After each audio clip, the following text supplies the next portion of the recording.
Looks like I'm a little laggy here. Sorry for that. So if my friend Churb is watching, sorry, I was just hanging out with him a little and said I was going to go to bed, but then I couldn't go to sleep and I was watching some Twitter stuff and it's hot. So I figured we'll just go through some Twitter of what's going on. So let me first say I did not see Trump's speech. I have a long drive to work tomorrow, about 2 hours. I'll be watching the speech in the car, but from all reports, it was a decent speech.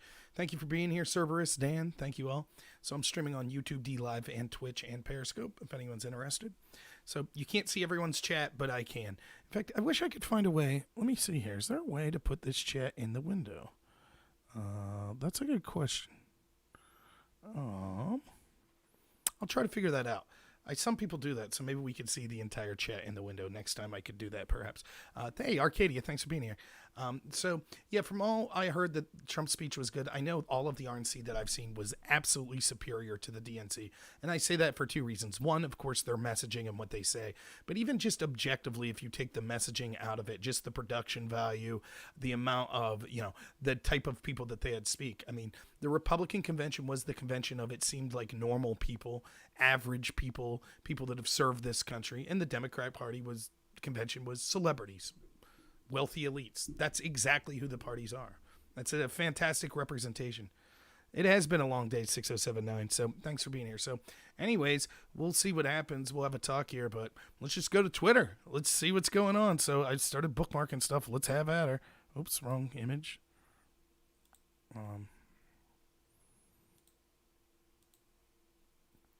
Make sure y'all can see this.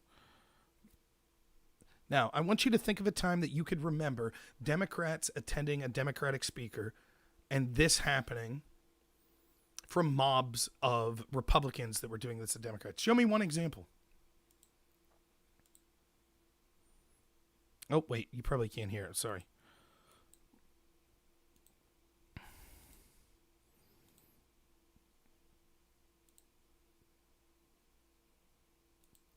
Still maybe not. No, wrong.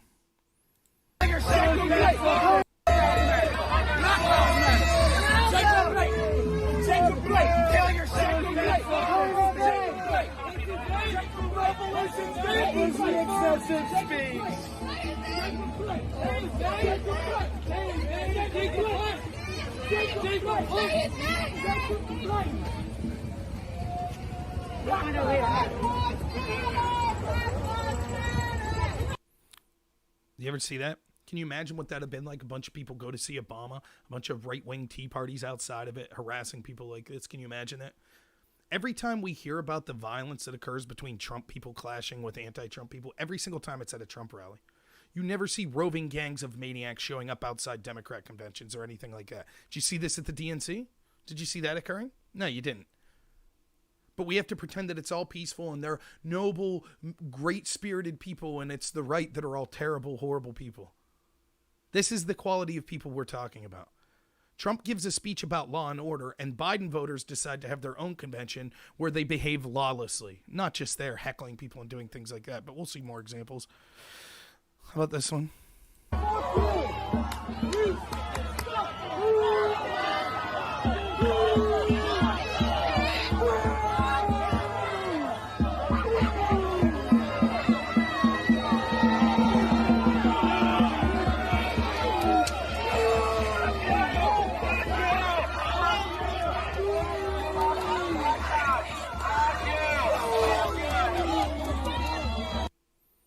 That's the Democrats.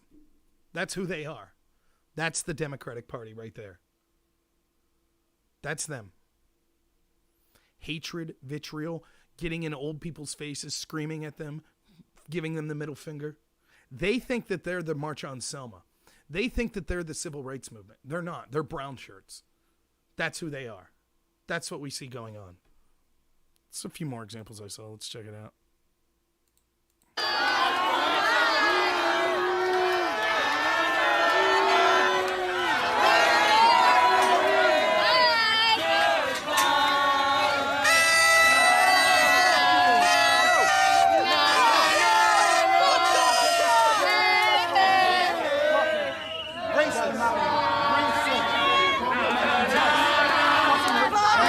Seems like social distancing doesn't matter now, huh?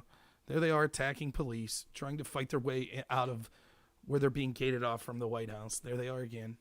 Hey, my dog came in here. What are you doing, dog? Next. Hey, fuck you, lady. I know you. You're a traitor. Hey, traitor. That's what you are. Watch that fucking fight. Pushing police. Uncle Tom. Uncle Tom.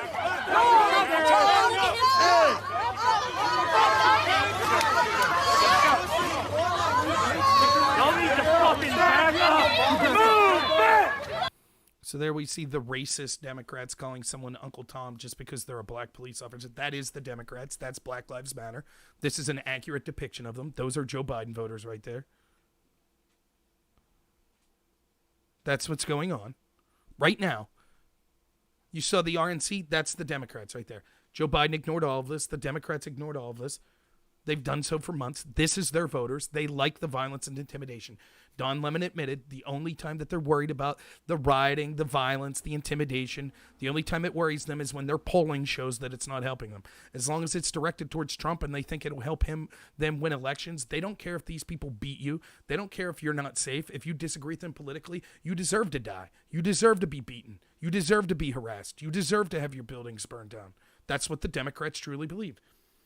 This is the party of Joe Biden. This is the party of the Democrats. That's what they are. They are the violent mob. So when Joe Biden's tweeting tonight, remember all this violence is happening under Trump. Yes, it's happening under Trump by Biden voters. This is like saying, I mean, I don't even know how to rationalize this. This is one of the most insane things. 1 second, I got to get my dogs out of here. I'll be right back.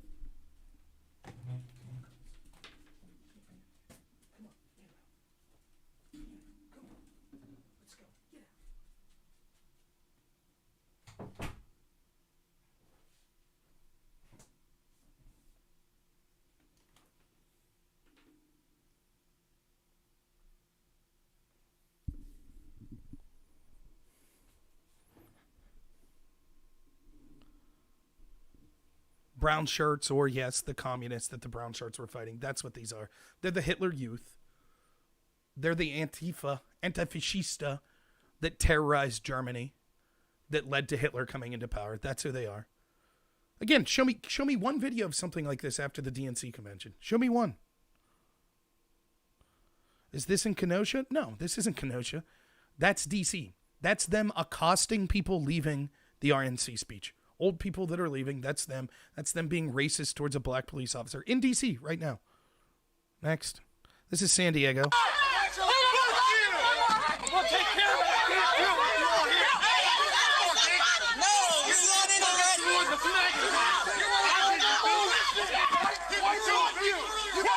beat up by a faggot. How's it feel that you got your ass whipped by a faggot? How's that feel? How's that feel? Pretty nails, you little bitch. You're a punk motherfucker and you know it. Yeah, you little bitch. You fucking. I get the fuck out of here. What?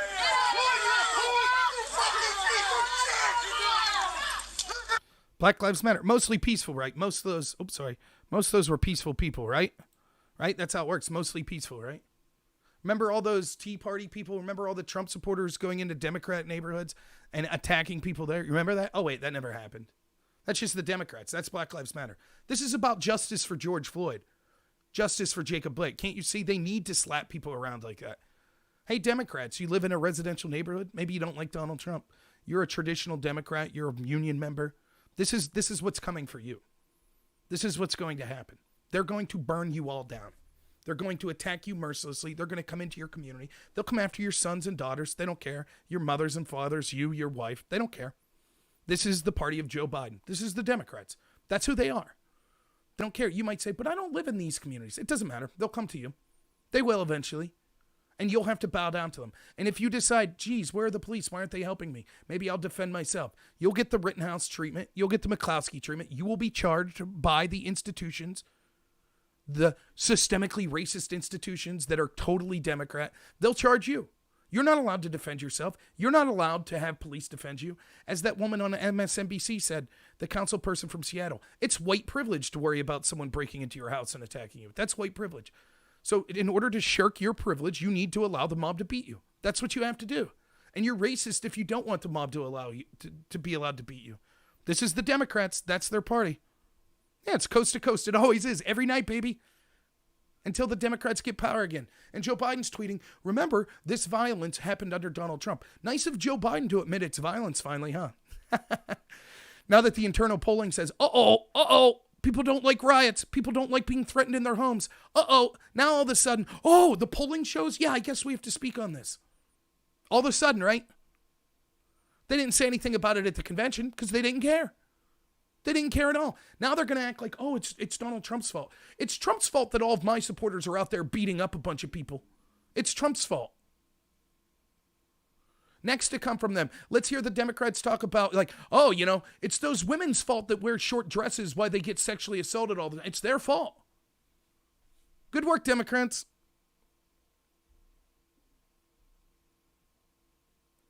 Yeah, Aaron, I did two whole shows on the kid in Wisconsin. The last two shows I did. Yeah, people are saying that he should have submitted to the mob. That's exactly. I told you this way back when. Remember, there was a guy that there was a protest over a statue, and I think this was in Texas somewhere, and one person ended up shooting another. And when you slowed the video down, you saw that the Antifa person had a knife and was stabbing the person that fired at him. And I told you back then, this was May. I told you, I said, this is what the Democrats want. Your responsibility is, this is what you're allowed to do when the mob comes at you with a knife or with guns. You're allowed to turn so that the knife or the bullet doesn't hit a good artery. That's what you're allowed to do. Curl up in the fetal position and hope they don't kill you. That's the correct response. That's what you have to do. That's the Democrat platform. That's their position. Now, if a Democrat's being attacked, they're allowed to use full lethal force against you. That clearly goes without saying. That obviously. But if you're not a Democrat, if you're someone that Black Lives Matter deems needs to be beaten, murdered, you have to accept your beating and murder. You have to accept it. That's what they truly believe. You're a murderer if you don't accept it. If you see communities being burnt to the ground and you say, I'm an American, it's a shame these police aren't defending them, so I'm going to go defend those communities, you're a violent, racist thug that deserves to be murdered. Now, what about the civil rights movement where you saw the Democrats in the Jim Crow South, right? That they had their law enforcement turn a blind eye as the foot soldiers of the Democrats called the KKK, as they went out and burned down black people's houses and attacked black people, much like we're seeing with Black Lives Matter here doing to other people that disagree with them. Do you think that these Democrats would be saying, what about all those people that came, African Americans and white people from all around the country that came into the South to defend those communities that were being attacked? Do you think that these Democrats would say, they should have minded their business. They shouldn't have went into those towns. They were asking for trouble by being there. And if the KKK decided to beat them mercilessly, they weren't allowed to fight back. They just had to take their beating. Is that what we would have said about the hundreds of thousands of people that came from out of the South states? So they weren't just in the South, coming from the North and other states that went there to defend people that were being attacked? Was that the official Democrat message on them?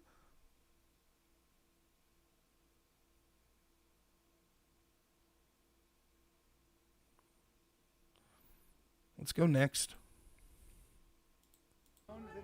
This is Seattle. Hi, everybody.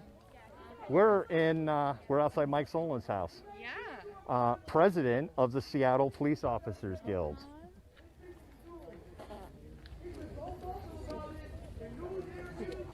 Here's the interesting thing. Mike Solin is registered as a voter at the South Precinct Police Station, and he has been for 16 years, and he is under active investigation for criminal voter fraud, according to Como News.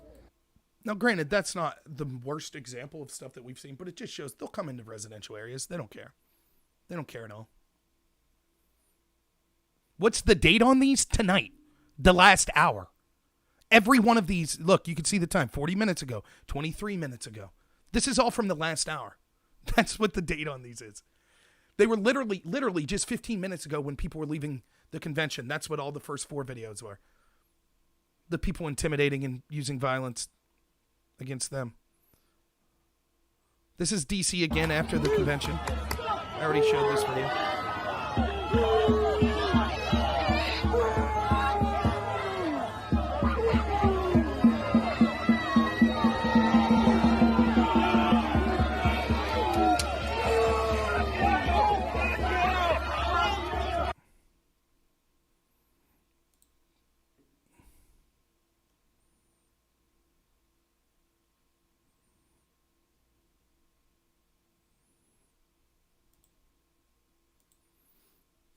What's up, Sharp? Hey, Phil.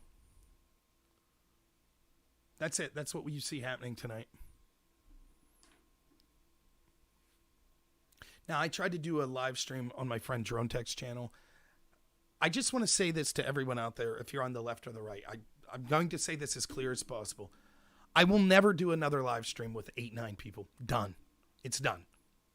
Absolutely done. Can't do it. I'm not blaming Drone Tech. I'm not blaming Prime K's. I'm not blaming Dylan. I'm not blaming Tiberius. I'm not blaming any of the people that do that. If they are happy with that format, that's fine. I can't do it. You cannot have a serious, credible conversation with 9 people. Can't do it. It's like a CNN panel. You get 30 seconds to talk. The way that I like to discuss things is to have a nuanced conversation. I don't want to just be like, Democrats are all evil. We need to vote them out. They all believe in Satan. They drink adrenochrome, blah, blah, blah, goodbye. I don't believe in a lot of that stuff. I think it's garbage. But, or, let me give you a better example. The Democrats are all evil. They want to overthrow this country. They want illegal immigrants to have open borders, just come in and take everything over, and they want us all to be dead at the hands of the Black Lives Matter. Yeah, I mean, that stuff's probably true, but you need time to articulate your position, particularly if you're discussing it with someone who disagrees with you. There are often many ins and outs to a thing. And when you have 8-9 people, everyone's got their own idea where they want to take a conversation. One-on-ones are the way to go, right? That's why it's particularly people that disagree with me. I always have an open invitation. If I feel like it, you can come on. If you disagree with me, you can come on my Discord or call my Google Voice number, and I'll have you on audio, and we'll talk one-on-one. It's always much better. Always. So I just want to let you know, I have a lot of generous invites to come on debate panels. I will not do it. Not doing it. If it's maybe 3-4 people I would consider, I'm not going to do a panel of 8-9 people anymore. I can't do it. It's incredibly frustrating for me. I end up getting, it's no one's fault. It's not any of the 8-9 people on the panel's fault. It's not the person hosting's fault. I know why they do it. It tends to get more viewers. I'm stuck in having 3-4 people watching me on Twitch. That's fine. I'll take that forever. I'm not going to put out content that I'm not happy with. So I'm not going to keep doing these, Yeah, Tiberius is pretty good. His panel is pretty good. I'll agree. But even once you get to 5-6 people, it's just... Now, it's different if there's some people on there that really aren't talking. But that's not fair to them either. So I just choose... I'll just chill out. I'll watch someone's show that has people on it. But I don't need to be part of it. So just want to get that out there. So that's what occurred earlier tonight. But let's talk about what happened earlier tonight. So we had Dylan Burns that came on. He was game. He was a left winger that decided he was going to come on Drone Tech's stream, which was mostly right wingers. And we were going to have a conversation about Kyle Rittenhouse, who was the 17-year-old that's now been charged with all of these murder charges. And then it turned into a conversation about Jacob Blake, who was the guy that was shot in the back by police. So I'm trying to reach common ground even with people we disagree with. So here's my take on Kyle Rittenhouse, the kid that shot 3 people. To me, it looks like a clear case of self-defense. I've watched the video. I've sat on this stream. I had people that disagreed with me that sent me links of the video. I watched their video. I was able to get them to admit that they were wrong in their interpretation through watching the videos. I have even the New York Times visual team that certainly not right-wingers, that compiled all of the videos together to prove that Kyle Rittenhouse was not the first person to fire a shot. He was being chased. He was trying to flee the scene. The person that was chasing him, a gunshot came in that direction, though it wasn't from the person that was chasing him. Kyle turned around, feared for his life, and pulled the trigger. Then after that, he paused, tried to call someone, stood there calmly. Then when he saw people charging him, he ran again. Then he tripped and fell. They tried to beat him with a skateboard. He shot that person. Then another person drew a gun on him. He shot that person. All of that is self-defense. However, here's what I'll give to the left. Here's what I'll give. 1, it looks like he possibly violated some criminal statutes by traveling across state lines with a firearm. If that's the case, he should be charged with that crime. That's not first-degree murder, though. At all. It's not premeditation, anything like that. Right? Second, I don't know why he was initially running in the first footage we see. So the first person he shot and killed was a guy with a red shirt wrapped around his head that was chasing him. I don't know why he was running from that guy. I don't know. So theoretically, this could have happened. Perhaps that guy with the red shirt and him are yelling back and forth, and perhaps he pulls the gun up and shoots at the guy with the red shirt, and then the guy in the red shirt chases him. Now, if that's what happened, you're stupid if you don't have a gun to chase someone with a gun who just shot at you. That's dumb. However, that changes the calculus, doesn't it? then he started the violence by shooting. That's different. But I don't see any evidence of that. I'm not saying it could exist. Unlike the left, I'm willing to say there could be other evidence out there that paints this in a different picture. I don't know. So let's see what comes out. But I don't see how you could see the same footage that all of us have seen and declare he's a murderer, he's a thug, blah, blah, blah. I don't see that. It could be true if there's evidence that hasn't been brought to light. But based on what we've seen, that is not the case. So I'll wait and see if more evidence comes out. I think that he was overcharged anyways because they think that there will be riots in their town if they don't overcharge him. That's the justice system we live in now. Again, Black Lives Matter claims that there's so much institutional discrimination against them, yet every institution in this country is totally on board with them, to the fact where we're overcharging people now for defending themselves, and police are afraid to even stand up against Black Lives Matter. That's how powerful they are. They could burn down your city and police won't charge them, but when one person decides to stand up to them, we're going to throw the book at them.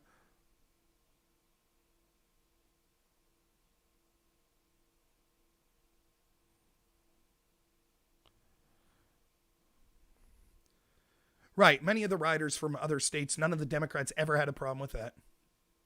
And when we say he was from another state, he was 20 minutes away. 20 minutes away he lived. So like the nearest, okay, I'm closer now, but in the little rinky-dinky town I grew up that didn't even have a Walmart, the Walmart was 20 minutes away. So that was basically my hometown, the place with the Walmart. 20 minutes is nothing. Yeah, I'll check out SJG's video. I'm sure he did a good job with it. I'll have to check that out. But yeah, check out SJG Perspectives channel on YouTube. Apparently, he's a friend of mine. Apparently, he broke this down at 25% speed. Now, let me put this in other contexts of ways that you can understand. First, why was he open carrying, right? This is an argument. The fact that he showed up with a gun, with a big AR there, that proved that he was looking for violence. It actually proves the exact opposite. If you were showing up to a Black Lives Matter rally or any rally and your intent was, I'm going to try to get away with killing some people, would you conceal carry or open carry? You would conceal carry. Why? Because you would want to goad someone into attacking you so that you could claim you were justified in fighting back. So you'd spit on them or something or push them or do something. They wouldn't know you had a gun, so they'd come at you and then you would shoot them. That's how you would do it. What you would not do is brandish the firearm in open. This debate was settled in the LA riots, right? What's one of the tropes that you hear that came from the LA riots? You had all these communities burned down. Which communities remained relatively slave? The Korean communities. Why? Well, because we hear the term roof Koreans. And what that was people in the Korean community weren't buying this crap that they were systemically racist white supremacists. So they weren't going to leave their stuff that they've worked so hard and built their whole life around be burned to the ground. So that community was strong and came together and they armed themselves and sat on the roofs of their buildings. And when people tried to loot and burn down their buildings, they defended them. And the rioters got the message. They stopped going after those buildings. Why? Because they showed that they were armed, which de-escalated the situation.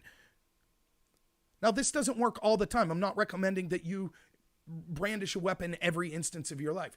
But if you see an incident where you know that there's going to be violent riots to occur in your town that night, and we knew there would be. We saw it 2 nights before. We knew that it was going to happen again, or at least 1 night before. We knew it was going to happen again. Everybody in their right mind knew it. And you see that the mayor refused the help of the National Guard, and you know that the police aren't going to do anything. Then yes, one of the things you could do is come together as a community and say, we will make a strong, forceful public display that we are armed, don't mess with us. Go home. So that you don't have to use the firearm. The reason that you open carry like that isn't so you could use the firearm, it's so you don't have to use the firearm. That's the intent. So the people saying that he was looking for trouble, he was not. The people that are wearing masks, even before COVID, the people that are trying to take cell phone cameras away from people so they can't be filmed, the people that are doing whatever they can to conceal their identity, those are the people that are looking for trouble, that are bringing Molotov cocktails, things like that. Those are the people looking for trouble.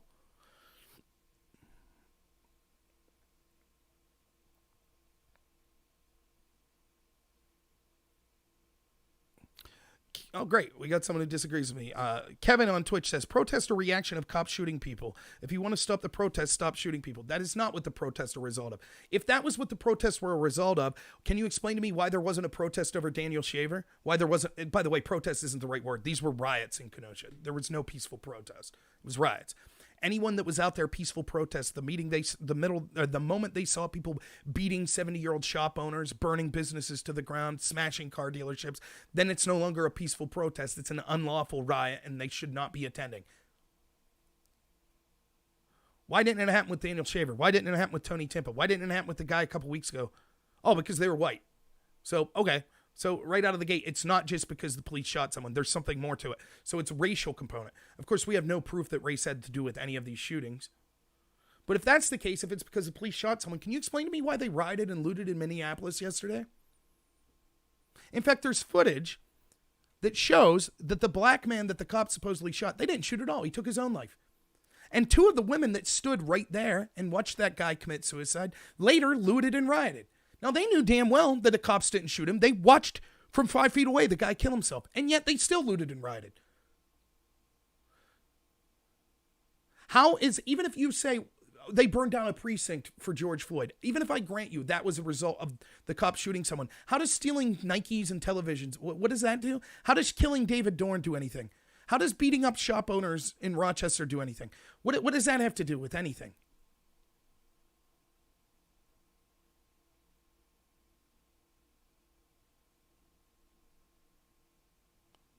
99% of the protesters are good peoples. There's always a few bad apples. Okay, then I'm sure you'd say the same thing about the people defending their property. 99% of them didn't shoot any of the rioters, so they're all good people. No need to focus on it, right?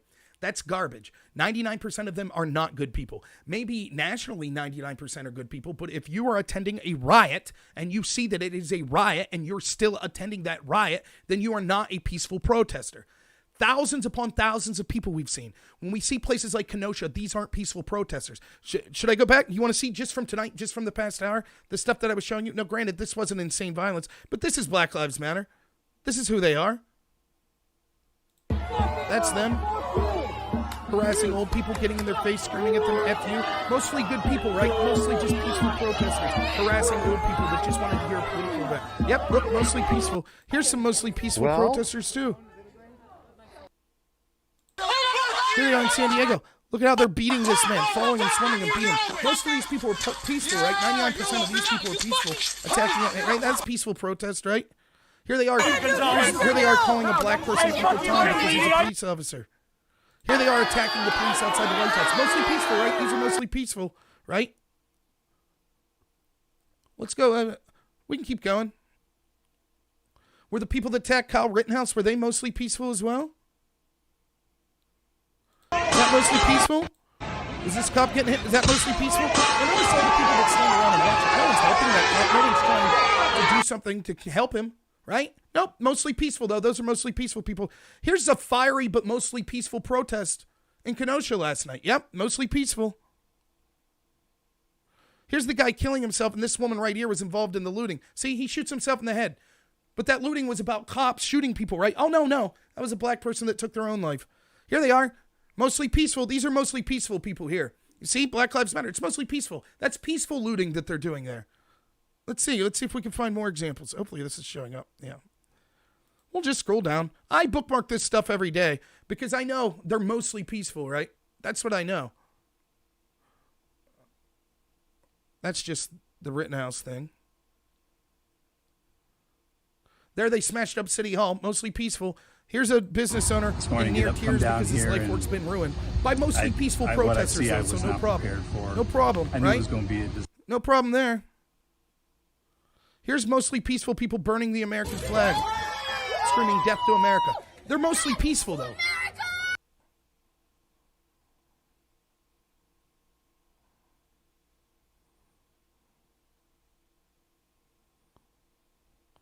Here they are. Here we have a Black Lives Matter person saying that this 70-year-old man that they're burning down his property here. Watch these mostly peaceful protests. They blame the Black Lives Matter Twitter people, though. They blame this white guy. See him? See that mostly peaceful? You see that? Watch the mostly peaceful protesters here lay out a 70-year-old man unconscious.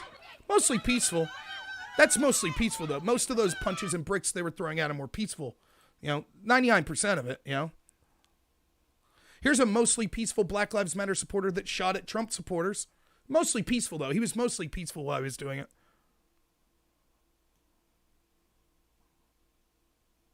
Here's more people crying about losing their business from mostly peaceful protesters. Let's go down a little, couple days before. Here's a mostly peaceful Black Lives Matter protest. This lady's mostly peaceful, so it's cool. Notice how she's peaceful? Oh, by the way, in this case of that assault, mostly peaceful. In that case, the local prosecutor decided it wasn't enough to charge, so they let her go. But it was mostly peaceful, right? Here they are trying to stop journalists from filming in public. Mostly peaceful, though. I mean, that's what peaceful groups do. They stop independent journalists from filming, right? That's what you do. You attack people with cameras and come after them because you don't want them filming, because you're mostly peaceful, right? Here's some mostly peaceful protesters surrounding a woman demanding that they salute Black power. Mostly peaceful, though, correct?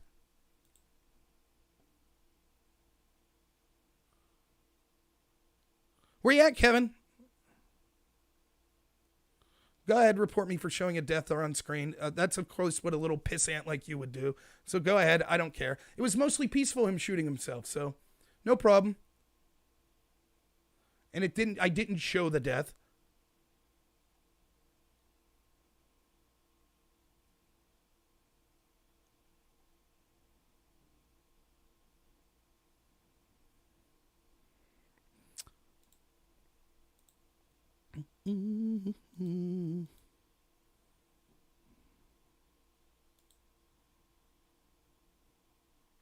So Kevin's banned. So for those of you who don't know, Kevin on Twitter or on Twitch that said that these were mostly peaceful, he's now decided that he's going to report me and ban me because apparently, as I scrolled through there quickly, I showed a death. It was from a news clip, but that's fine. He could ban me. He could report me, and if I get banned, I get banned. But he's very happy. That's what the left wants. That's what they're capable of. They're incapable of having an argument. They lie and they try to use censorship. That's who they are. I'm happy that he'll get banned, he says. Good.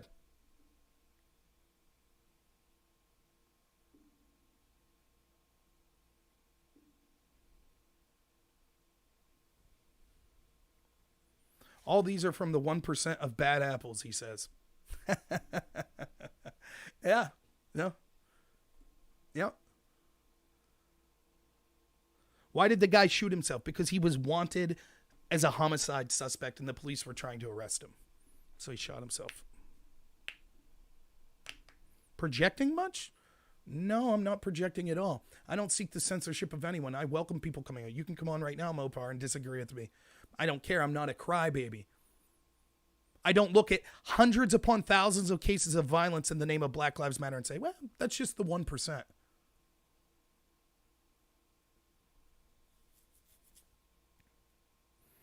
That's what we see occurring. That's the mostly peaceful.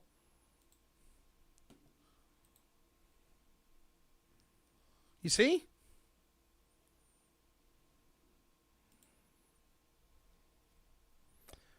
So it looks like I assume left-wing Twitch probably will ban me for some. I moved before I saw him shoot himself, but whatever. Gaslighting and projecting. Mopar, would you like to come on and discuss this? I'm gaslighting and projecting. You don't know what those words mean. You're just like a leftist drone that constantly says these words and have no idea. How am I gaslighting people? So showing the actual violence that's occurring from Black Lives Matter is gaslighting. That's the claim here. That's what's going on. That's the gaslighting. You don't talk with bigots, of course. And I wish you guys could all see the Twitch stream. So this is what Twitch is. It's just a bunch of left-wing extremists. So you're a bigot if you disagree with them. You have to agree with this violence. You have to agree, or you're a bigot. That's what they believe.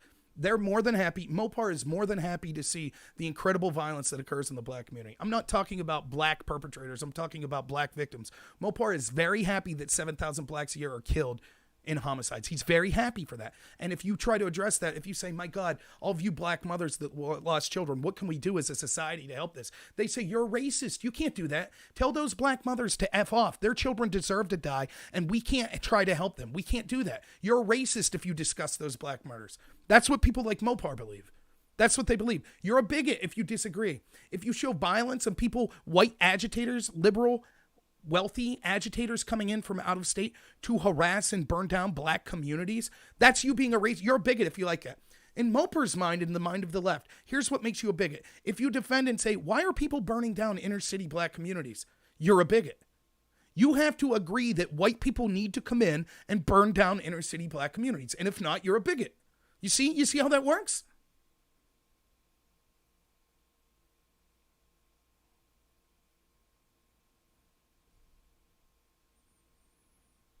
I know. I love these people, though.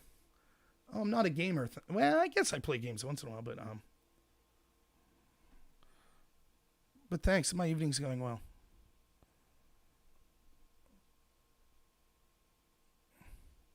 I seem focused on bipartisan stupid stuff instead of larger concepts and issues. What are you talking about? The larger concept and issue, coming from someone named Vote for Biden, the larger concept and issue that I talk about all the time is that there's really a sort of elitist attack on average people in the United States of all colors, and that they're able to facilitate the fact that they have damaged the working class in this country, black, white, Hispanic, men, women, straight, gay, Muslim, Christian, atheist, etc., etc., etc. They haven't done anything from any working class people in any of those groups for 50, 60 years. Both the establishment Republican and Democratic parties. The corporations, academia, Black Lives Matter, the entertainment industry, Silicon Valley, none of them. They've all got incredibly wealthy off the blood, sweat, and tears of the working class people of all colors in this country. And now they're able to continue doing it at a rapid pace that we've never seen the likes of because they're putting Black Lives Matter in their window. LeBron James, who's personally been enriched off sweatshop labor through his deals with Nike and through the Chinese Communist Party, has the gall to lecture you and to take a day off work to lecture you about how privileged you are and how horrible this country is. Those are the larger issues.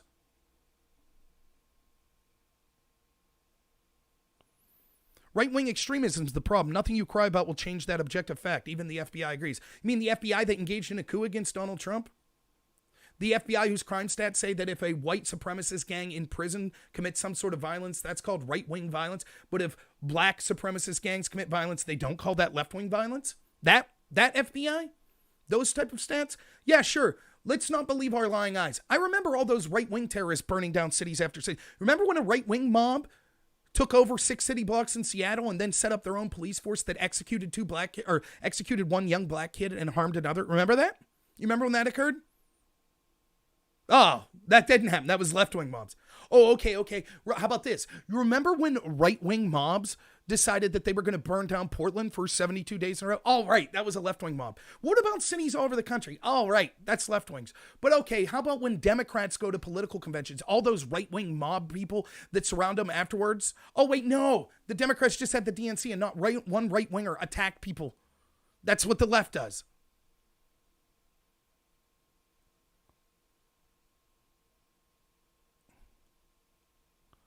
I don't mind the commie invasion. They're great.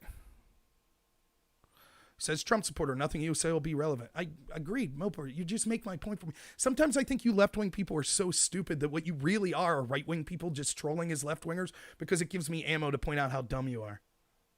I know, that's exactly right, Ashley. It has to be bait. I always think it's like my friends Drone Tech or SJG or something like that.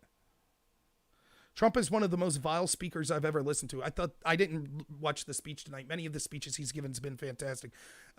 That's fine if you think he's vile. What's your reasoning for it? You didn't think it was vile when Kamala Harris the other day said that, yeah, we need to keep, these protests won't end. They're going to keep going. When they for months said, what violence? Violence is a myth. There's no violence occurring. You didn't think that was vile, which predictably led to vigilantes shooting people as I said it would. You didn't think that was vile? You didn't think it was vile when CNN and Democrats called Trump supporters 10-tooth rubes? You didn't think it was vile when Hillary called them deplorables? You didn't think it was vile when they called ICE agents Nazis? None of that was vile, right? That was all warm and loving. But Trump's vile.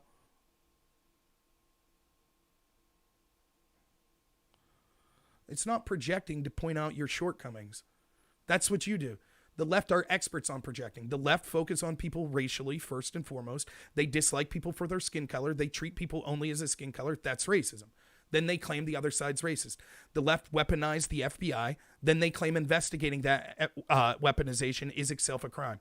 The left, Joe Biden and Barack Obama, issued a quid pro quo to Ukraine using $1 billion in order to stop the prosecutor from looking into Joe Biden's son. They said that was perfectly fine, but Trump talking to the president of the Ukraine about that crime was a crime itself, which led to his impeachment. By the way, why didn't the Democrats talk about impeachment at their convention? Oh, because they know it was garbage. That's why.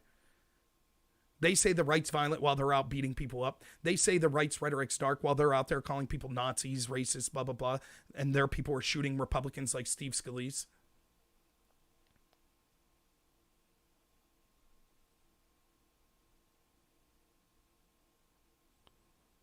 What's up, everyone? Yeah. Yeah, Nancy Pelosi just calling Republicans enemies of the state. That's not vile. It's not, James says, oh, it's not vile when Fox News pigeonholes all Democrats and thinking one thing.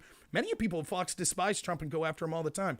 It's just, left-wingers haven't changed their talking points since 2003. So they're still like, Fox News, rah, rah, rah, super Republican. That's not the case. I don't really watch Fox. I think they're terrible as well. I like Tucker. Greg Gutfeld's okay. That's about it. But I don't even have cable, so I rarely watch. I watch Tucker, probably 50% of his shows online. But you don't know. You're just repeating talking points. Never mind that we've seen how heinous and horrible the left-wing media has become. But you still just say Fox News like that somehow carries weight, that you just repeat that talking point. Can I talk? Sure. I'm failing at everything that makes someone a decent human being. Okay. Nice attack. Great. Did I read the Mueller report? I did read the Mueller report. The Mueller report reached two conclusions. First, it said it could not exonerate Trump for obstruction of justice because apparently trying to stop a coup against you is obstruction of justice. But the Mueller report said that it would not indict nor would it exonerate Trump from obstruction of justice. It did not say that in the question of Russian interference and the idea that Trump or his team illegally colluded with Russians. It came definitively to the conclusion that no one on Trump's team broke the law in 2016 with Russians to affect the 2016 election. It was definitive on that question. Now, I know what you'll say, but I read the Mueller report and it said that Russians tried to help Trump and it said that some Trump people talked to Russians. That's not a crime for Trump people to talk to Russians. And what was left out of the Mueller report, because it was corrupt, as we're starting to see through the investigation, and I've been talking about for years, that the investigation into Trump was, in fact, corrupt. But what we saw was there was an incident of Russians using disinformation to hurt a presidential candidate. What we now know to be disinformation and untruths that were paid for by the Democrats, that were compiled by Christopher Steele from a Kremlin-connected official that lied about Donald Trump, that spurred an FBI investigation under Barack Obama, that even the IG admits that was investigating this was never verified, this Russian disinformation, that Mueller never once found a reason to investigate this obvious Russian disinformation that benefited the Democrats, that the FBI fell for, that they then spied on a presidential campaign and president based on this information, that even Rod Rosenstein, who doesn't like Trump, testified in front of Congress. If he knew the untruths that were withheld from him by his FBI, he would have never signed the FISA warrant to be able to spy on Trump-connected people. Yes, I'm aware of all of those documents. I'm aware that that there was an FBI lawyer that manufactured evidence to say the opposite of what it said. He got evidence from the CIA saying that Carter Page, who was spied on, so through the two-hop rule, they could directly spy on President Trump and his campaign. The CIA said, yes, Carter Page did work with us with Russians in order to lock corrupt Russians up. And this FBI official, Klein Smith, changed that to say, no, the CIA said he never worked there. I'm aware of that. Yes, I'm aware of those documents. I know what happened. I know what the coup was.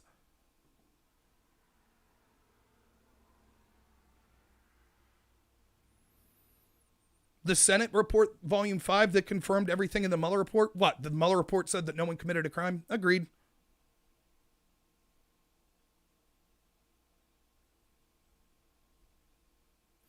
James McAfee wants to know why everything has to be left, right, Dem, or Repub. It doesn't. I talk about the problems of Republicans all the time. I support Trump and talk about things Trump does that I don't like.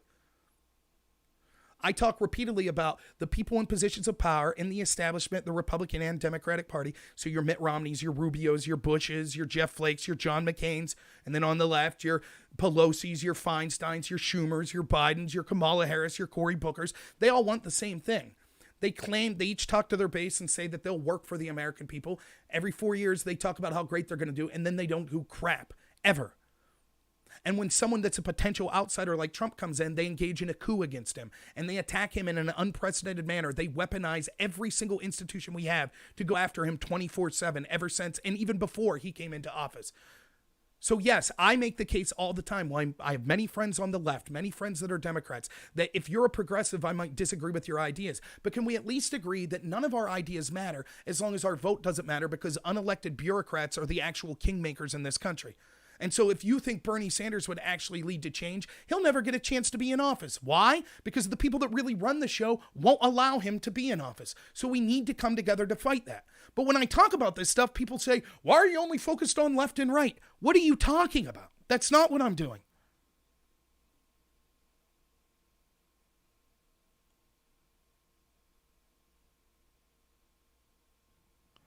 I don't care what media bias fact check says.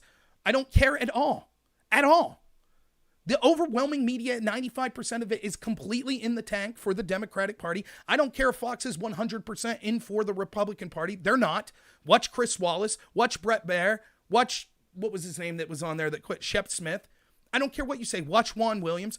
You're just lying. I don't care what media bias fact check says. I love the fact that if someone calls themselves a fact checker, then we have to assume they're telling the truth. They're full of it. Just like Snopes is full of it all the time. And I could go through specific times that they've been wrong. I've done video after video about how the alleged fact checkers are wrong so often. So I don't care. I don't watch Fox News. You're just repeating a talking point. What the hell does that have to do with anything?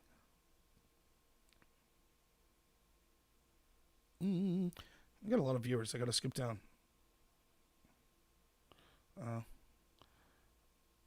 Let's see. OAN is definitely right-wing bias. I would say that. But it's refreshing to see something that's not left-wing bias. MLA says, I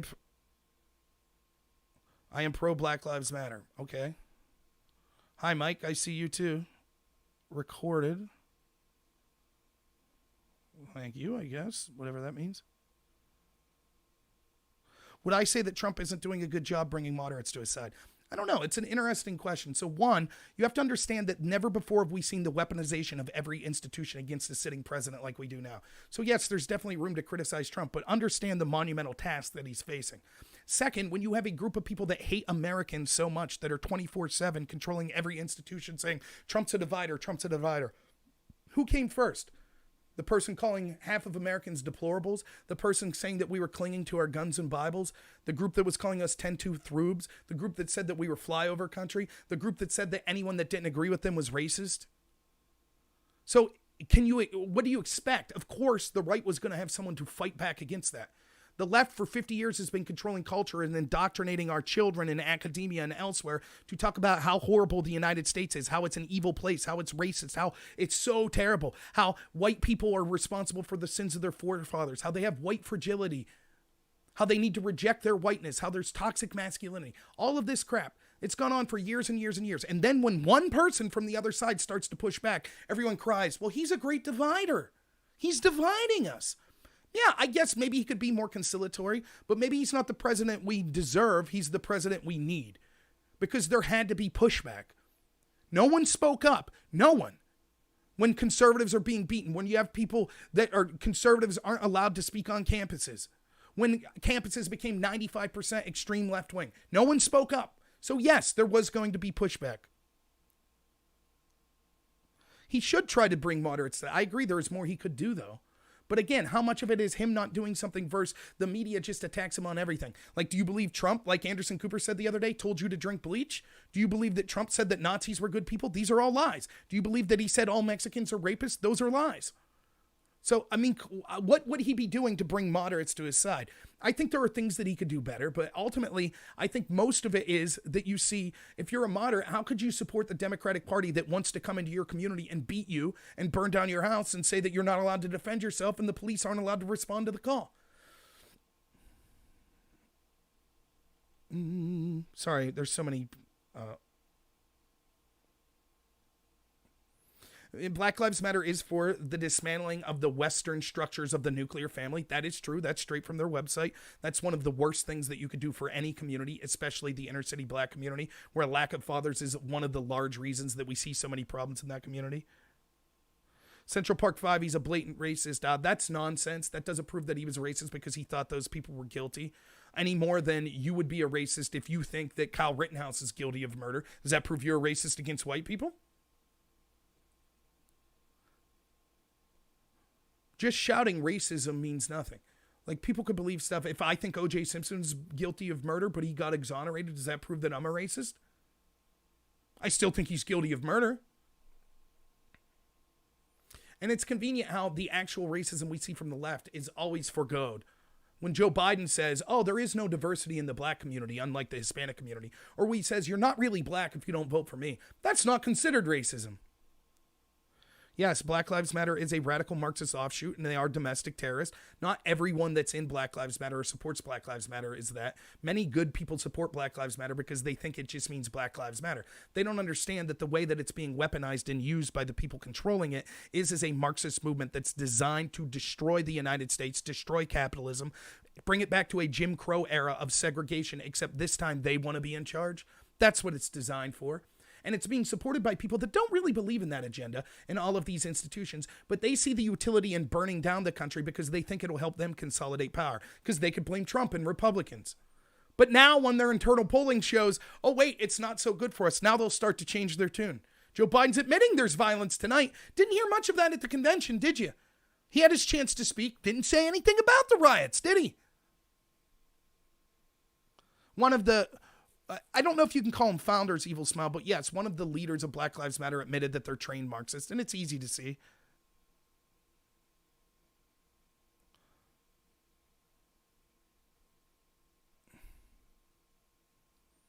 Right. And this is an excuse that MLA is using, that you could be an organization. Now, for example, we saw that Democrats and one Democrat and one Republican introduced legislation in the Senate to call QAnon a domestic terror group. Who's the leaders of QAnon? Does anyone know who the leaders are? Oh, it's just a movement. There's no real leaders in it. But the left will quickly jump on and say, well, they're terrorists. They need to be shut down. That's dangerous. You remember QAnon burning down cities? QAnon, remember them outside the DNC convention harassing people? Remember them calling cops Uncle Toms? You remember that when QAnon did that? You remember them when they were beating shop owners? Remember when they burned a building down in Minneapolis on the first night of the riots and burnt someone alive in it? Remember when they beat shop owners in Rochester? Remember when QAnon stopped people in Provo and pointed a gun at them and fired shots in the gun? Remember when QAnon shot a 7-year-old that was in a car that they had stopped in traffic? Remember when QAnon shot other supporters when they were trying to shoot at a car? You remember all that? Oh no, that was all Black Lives Matter. But as long as they don't have a central leader, then it's okay. We have to ignore the fact that all of this violence is occurring in their name. Remember when a Black Lives Matter supporter shot 5 Dallas police officers? Remember that? And then Obama went to those police officers' funeral and lectured the police on how they need to do better in the black community. Remember that? Oh, but they're not a full movement. They're not a full movement, so, they don't have a leader, so we just have to ignore it. And this is the no true Scotsman fallacy that you see made on the left all the time. It's the same with Marxism. How come every time we've seen Marxism employed, it's been an unmitigated disaster? Oh, that wasn't real Marxism. No. Trust me, my Marxism will work. Just give me all the power. I promise not to kill 50 million of my own people this time. Yes, we know Black Lives Matter is whatever you want it to be, but then as soon as we see who they really are, what they're really doing, all the footage I showed you just from the past week, most of it from tonight, well, that's just 1% of the bad apples.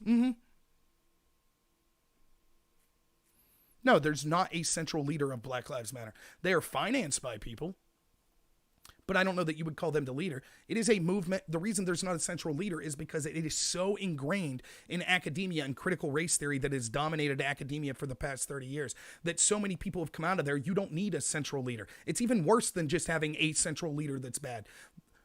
The majority of people that are driving the ideological direction of Black Lives Matter are disgusting domestic terrorists that believe in things like by any means necessary, and they're Marxist. There doesn't have to be a specific leader.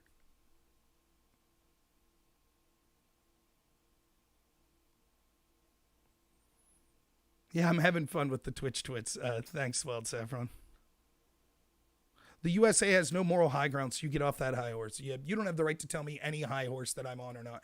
The United States of America is the greatest country in the history of the world. It is the first country that identified the importance of the individual and that all people were created equal and deserved rights. Yes, the United States failed time and time again in that agenda, but that is the goal. That is the shining city on the hill that we constantly are reaching for. There have been terrible people that have taken over this country in the establishment that we need to fight back against, that have done terrible things in the name of the United States. That's the Democratic Party. Joe Biden, for example. And yes, it was George Bush. But those people, all of those Bush neocons are now supporting Biden. So if you really believe there are problems with the United States, why would you embrace the very elites that you have a problem with?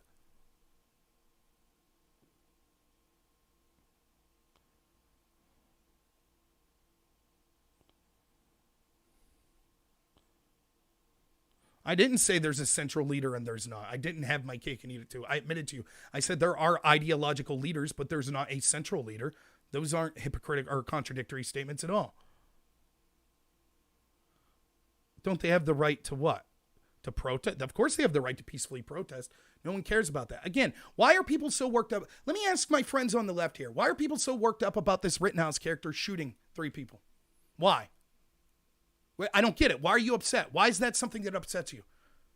Don't you know that 99% of the people that were defending their businesses didn't shoot someone? So what's the problem? I don't understand. What's the problem? Mostly peaceful. They're mostly peaceful. Right?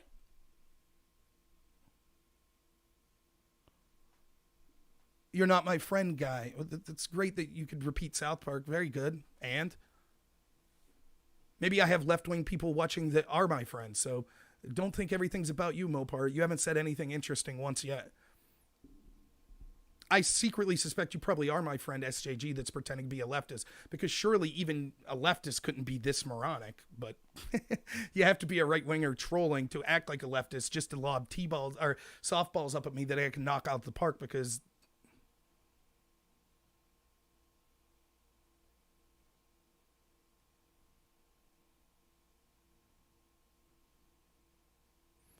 right. Taylor Swift, OMG Taylor Swift said, how bad is it that Rittenhouse felt the need to have to go and stop the looters because of the failed Democratic response? Exactly right. And I said this from the get-go. I said, if you don't allow the police to do their job or allow the National Guard to come in, then inevitably people will take it in their own hands. And if you start to say that this sort of political violence is justified, as long as it agrees with my cause, inevitably there would be justifiable uses of violence against them and unjustifiable uses of violence. If you tell black supremacists it's okay for you to go out and burn out stuff, oh, a black man killed himself, so it's okay for you to go loot and riot. If you tell them that's okay, then you'll have white supremacists say, hey, we'll play that game too. That's exactly what will happen. It's entirely predictable. I have no love for white supremacists. I despise them. I fight with them all the time on my channel. No love at all for them. You're setting up a system that's helping them. That's what the Democrats have done. It doesn't matter if you're defending vigilantism or not. It's inevitable. That's what's going to happen. Mobs will not be stopped unless it's by force. That force should come from the police. That's where the justifiable force comes from. If it doesn't come from the police, then the people will eventually have enough. You can only go into their communities and burn them down so long before they'll defend themselves. Period. And so now to watch the left go, oh my gosh, look what happened. This is what you did when you said we can't address this. We have to pretend that it's not happening. It's mostly peaceful.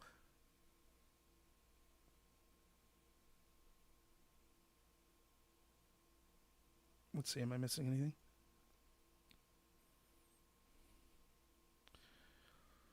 Moper says assault rifles, semi-automatic, long gun, same difference. Only sissies, though he uses a different word, wield them. I disagree. I'm sure that's what the gentleman with the skateboard that attacked Rittenhouse thought. It didn't work out so well for him. Can the state be wrong? Of course the state could be wrong.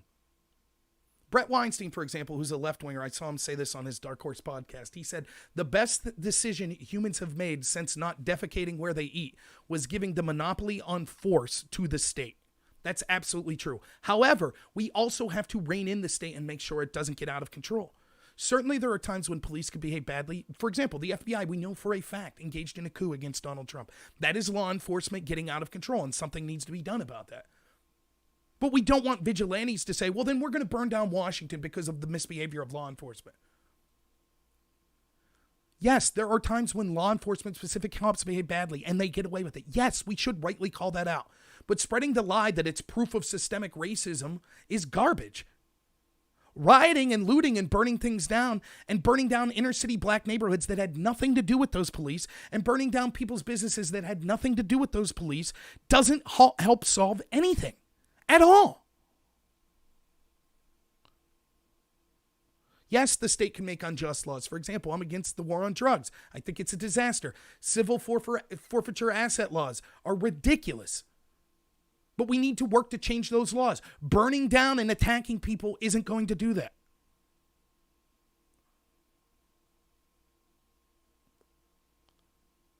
Yeah, the one guy Rittenhouse shot did draw a pistol on him. Allegedly, his friend posted on Facebook that the person that got his arm blow off that was wielding that handgun said that his only regret is that he didn't get to kill Rittenhouse. So there's a great case for Rittenhouse for self-defense if that's true.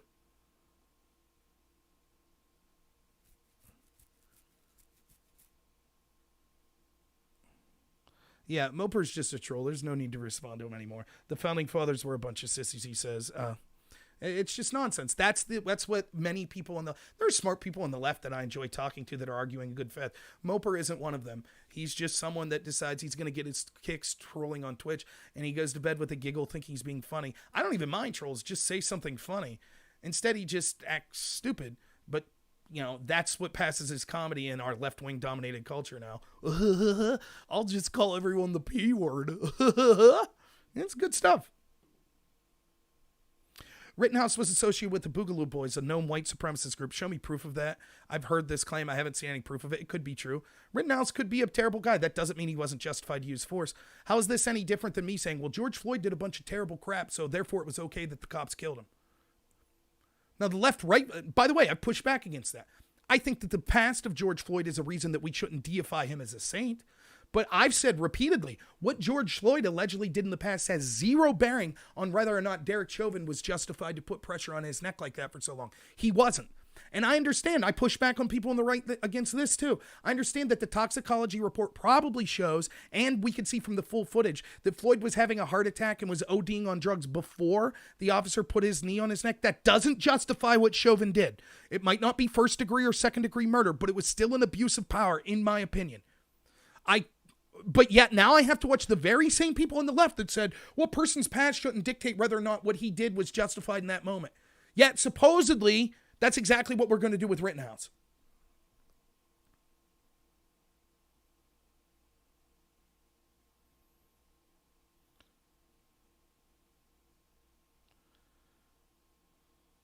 So I'll wait for someone to show me proof that he was with the Boogaloo Boys.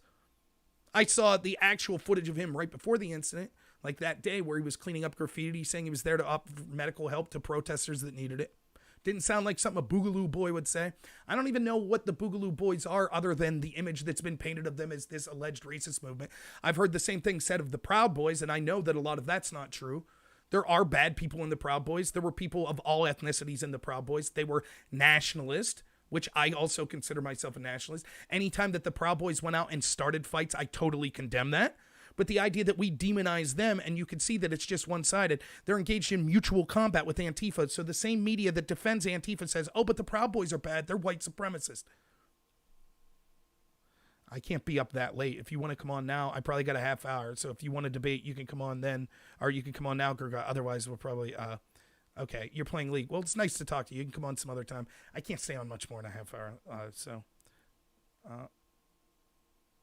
Isn't nationalism bad? No, nationalism's not bad. Here's how I define nationalism. So the left says patriotism's okay, but nationalism's bad. Let's use an analogy of a family. A family that would be patriotism, if you were looking at it as you're the head of a family. This is what that would be the equivalent. You say, I love my family the most. That's what a patriot does. I love my country the most. A nationalist says, I love my country the most, and I think the leaders of my country should be issuing policies that help the people of this country first. A patriot doesn't have to say that. A patriot just says, I love my country. And that's a crucial difference. That's why I'm not just a patriot, I'm a nationalist, because I believe our elected leaders should be developing policies with the idea of helping the citizens of this country, white, black, Muslim, Christian, man, woman, trans, whatever, any group. If you're a citizen, your government's supposed to work for you, period. I don't care if you were just made a citizen yesterday and you're a legal immigrant. You are as much of an American as I am, period. And you should expect your government that you're paying taxes for to work for you first and foremost. The globalists in the Democratic Party don't believe that. That's why they're so outraged by the term nationalist, because they don't want you to care for your nation first. They don't want that because they're globalists. They want open borders. They want the erosion of the nation state. That's what they want. They want you totally dependent on the government so that they could be your mothers and fathers and leaders. And they promise they'll give you a deal. We'll take care of you. We'll give you free food. We'll give you shelter. We'll take care of you as long as you worship us. If you go against us, we'll bring you down with brutal efficiency. They realize that the biggest impediment to globalism is the Western working class world. And so that's why they're targeting it so heavily with lockdowns. That's why they're targeting it with riots. That's why all the stuff that you see, that's what it's about. Open borders. They want to erode the United States of America. That's quite clearly what they want. And they don't want to do so because it'll help regular people. They want to do so because it will consolidate power in the hands of those politicians and the wealthy oligarchs that control it. Jeff Bezos and George Soros and Zuckerberg and all of these people, they want nothing more than to have a one world government so they don't have to deal with regulations all over the country, and they could be the leaders of that world government. That's what they want.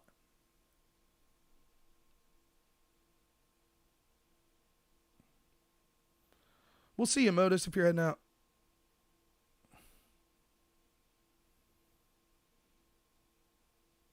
Isn't there a facet of nationalism that diminishes anyone that isn't us?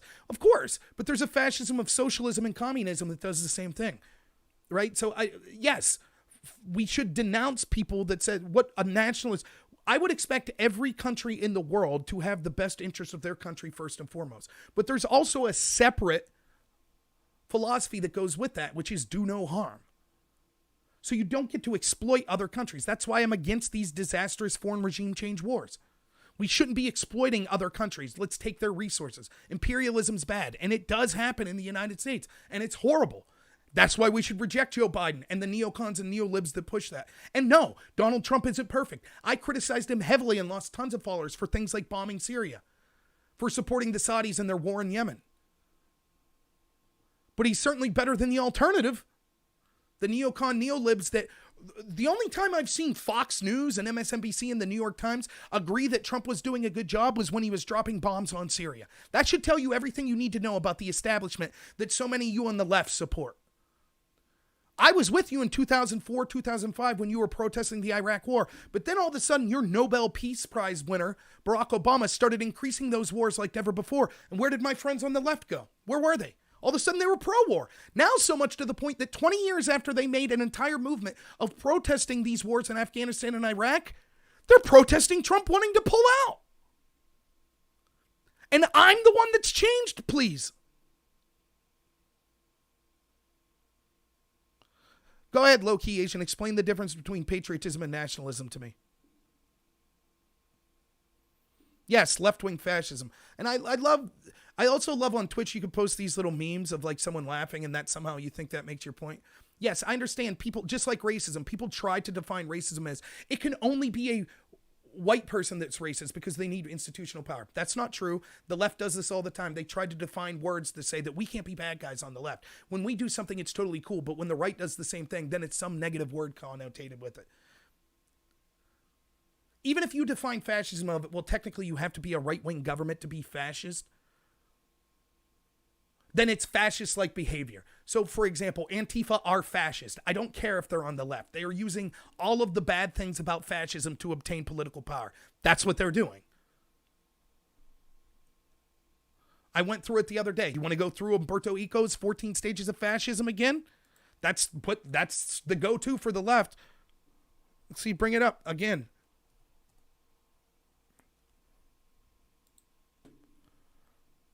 This is supposedly the go-to list of what it means to be a fascist. Let's see who identifies more with this. The Republican Party under Trump or the Democratic Party? Oh, that's not good, huh?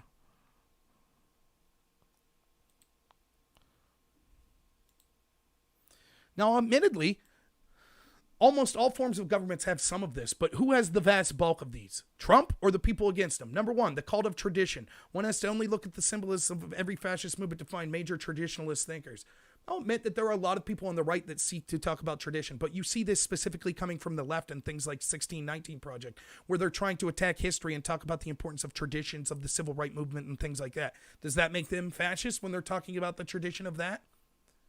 I would say that's a wash. Second, the rejection of modernism, the Enlightenment, the age of reason. Which side right now is saying the Enlightenment's racist? Which side saying science, technology, engineering, and mathematics is racist? That's the left. That's critical race theory. They say that the Enlightenment and the values of logic and reason and science and improving society and the ideas of truth and being moral and virtuous, they say that should be rejected because it comes from white European men. So, no doubt, number two is the left that are ones that are rejecting modernism.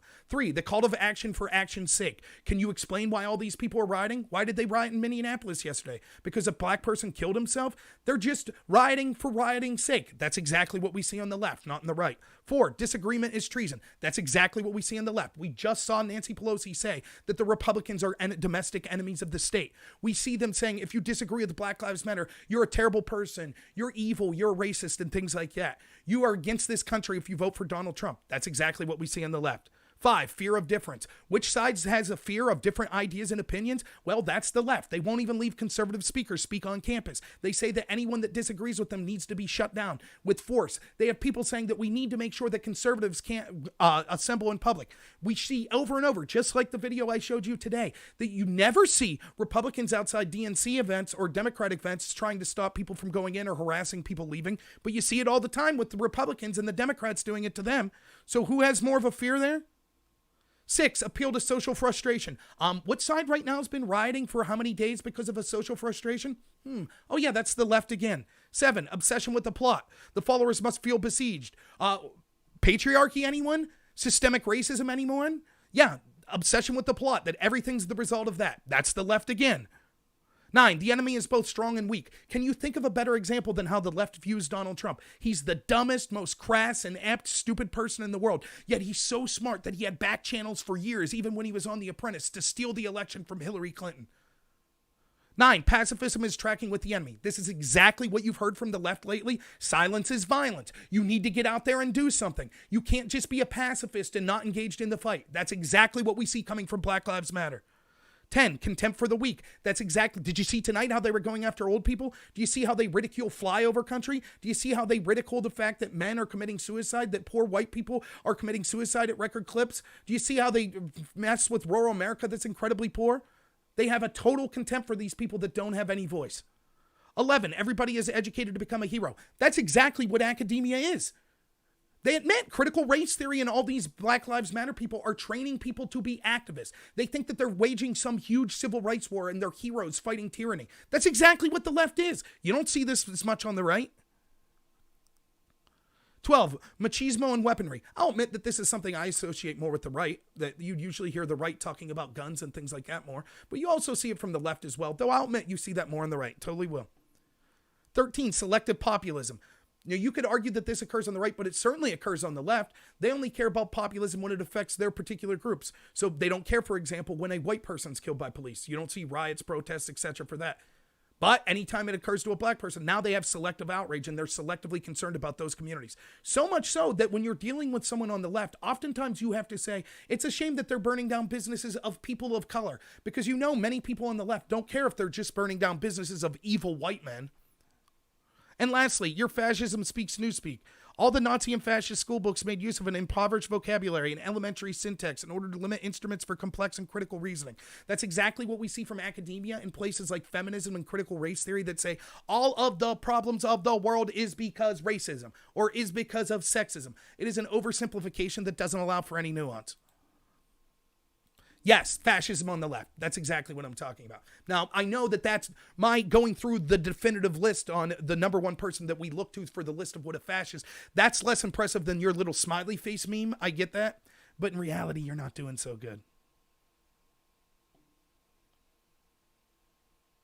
Yes, you're right. Arguments can be made on both sides, which I admitted on some of those. And I said at the get-go that yes, certainly all governments, all people on the left and right will engage in some of those. Absolutely. And you could go through that list and make a case for it being on the right as well. But the argument wasn't, oh, is the right fascist as well? The argument was, you can't say that the left is fascist. I just did. And I proved that that could be made. But I'm not saying that you can't see examples of that on the other side. We see examples of fascism from Black Lives Matter. We see examples that you could make of fascism from the people fighting Black Lives Matter.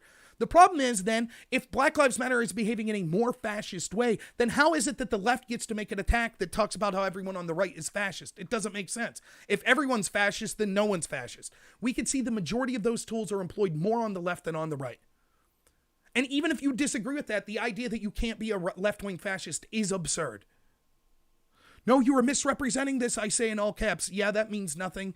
You say I'm misrepresenting it. I'm not. He doesn't have specifics, Evil Smile. He can't say specifically what I'm misrepresenting because he knows that it's not true. This is the problem with so many people on the left is, I'll guess that Grugat went to academia. I'm assuming he went through. And one of the privileges that I do have as someone that's conservative is this. Anytime I was in academia and I had an idea, it was challenged by the majority of people. When I go into a panel on Twitch, it's usually me versus 7. That's actually a privilege for me because what it does is it allows me to sharpen my ideas and it allows me to become a better speaker and to push back against this crap. That's what it does. People like Grugat have never had anyone disagree with them. So they think it's an argument to go, nuh-uh, you're wrong. They think that that's somehow a winning argument. You're misrepresenting things I said in all caps, so therefore I must be making an argument. You're not. That's not an argument. That's nonsense.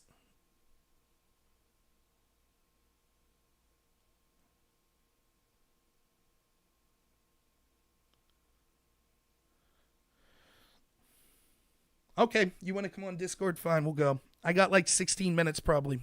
Let me grab my Discord.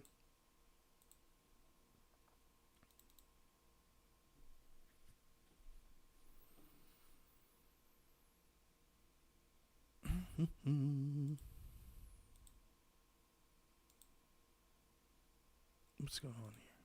Pending. Oh, friend request. No. Here's my Discord link.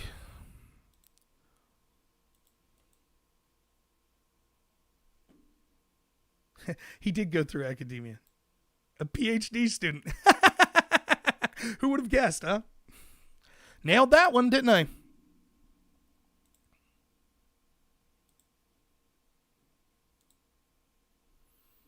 All right, I think I could hear you. Hold on one second. Let me mute you on the stream. All right. All right. Do you want me to put the list or send you the list of the 14 features of fascism so you could go through it? Yeah, we can go through it. Okay. There, it's on this stream. All right, which one did I misrepresent? I would say honestly all of them, but okay, let's go through it. Number 1, cult of tradition. Cult of tradition. So typically traditionalism typically refers to, at least into the modern sense, when it comes to like one man, one wife, family of children. Typically represents the idea of the nuclear family, at least in the American sense. It calls to like Judeo-Christian values. At least when we consider conservatism and right-wing philosophy in the first sense, that's what traditionalism typically means. It means these religious Judeo-Christian values that essentially aspire to the nuclear family. Okay, so one, you're saying, okay, so let me rebut this. So one, you're saying that a belief in the nuclear family is part of belief in fascism. That's an example of a potential belief in fascism. I'm saying that it's an example of traditionalism. So right, if we're talking about traditional values. Right. What you're doing is you're saying, no, I define traditional values as very narrow. So for example, I could go to someone in like, say, an African community and say, oh, no, you're not traditionalist for believing in your beliefs because it's just Judeo-Christian values that are tradition, right? That would not be offensive to say that. If we're attributing it to what is at least what Republicans would try, or like the right wingers in the American sense would try and say is traditional values, right? They tend to reference Judeo-Christian values of being essentially being a man, the man being the provider for the family, the woman essentially either taking care of the children. So let's just show what you just did here. So I say that I think that left-wingers could be fascists as well. You say, no, I think you're misrepresenting all 14 of this. Number 1 is the cult of tradition. So what are traditional values in your opinion then? Like if we're going to use a frame of reference for traditional. No, wait. Let me finish my point and then I'll answer your question. Okay. So what you're saying is, oh, no. I'm just looking at how right-wingers define tradition and therefore left-wingers can't use tradition. Therefore, they can't have a cult of tradition. That's one of the most inane circular arguments I've ever heard. Yes, if you define tradition as only right-wingers can have tradition and say, do you understand how therefore conservatism like formed its original defense? Do you understand how conservatism like originated? I understand that conservatives in this country have a particular traditional No, value like set. originally, like what they were originally as like Like conservatives were. what was Give the me the country that original? you're talking about. Tell me where the original conservatives were. So original conservatism came as the defense of monarchy, right? So when How do you know? democracy You don't think was there were coming conservative values, like, for example, in imperialistic Rome? You don't think there were conservative values in Native no, Americans? no. In the academic sense, Okay. right? So if we're going to go with a frame of reference, we should go with the academic sense. Okay. So academically, the first conservative literature came from essentially people trying to defend the monarchy and saying that people are not able to actually engage in democracy and govern themselves. So when I'm talking about conservative values, right, they're talking about things that are traditional. So in the traditional sense would be to have a king as your ruler, to essentially work as amongst like for your lord or whatever. Now, I'm sorry, I concede now. I hear all the conservatives that talk about small government wanting a king. Absolutely right. That proves they're fascist. That's a solid point. Yeah, I remember at the RNC, for example, I saw 4 days of people saying, we want to return to the monarchy. We want a globalist system with a one world leader. That's what the traditional conservatives were saying. This point is inane. It makes no sense. How does this prove that the left can't engage in tradition? Let me just ask you point blank. Do you think that conservatism, right? So if you let me finish how I'm going to wrap this into American conservatism, right? So typically when we talk about conservatism, right, it's typically referencing like a previous glory days, right? So it's referencing like, okay, back in this day, like when people were actually Christian, when people actually valued the traditional nuclear family, such as like in the 50s and 60s, which tends to be the hallmark of the conservative party. So like they tend to reference Reagan as kind of like the ideal of the Republican Party, right? So they tend to reference at least Republicans. How does this have to do with anything? Ideal, right? I could give you a 40-minute lecture on the traditional nature of the civil rights movement. What does this have to do with whether or not the left can believe in tradition? Wait. The traditional nature of the civil rights party was socialism. What the hell does this have to do with the fact that the left can't believe in tradition? That's your claim, that the left doesn't have tradition. The left, okay, so socialism as an ideology seeks to actually destroy hierarchy, which is anti-traditionalism. So right? when they're talking about Marxism, they're not talking about the tradition of Karl Marx and communism. They're not talking about that.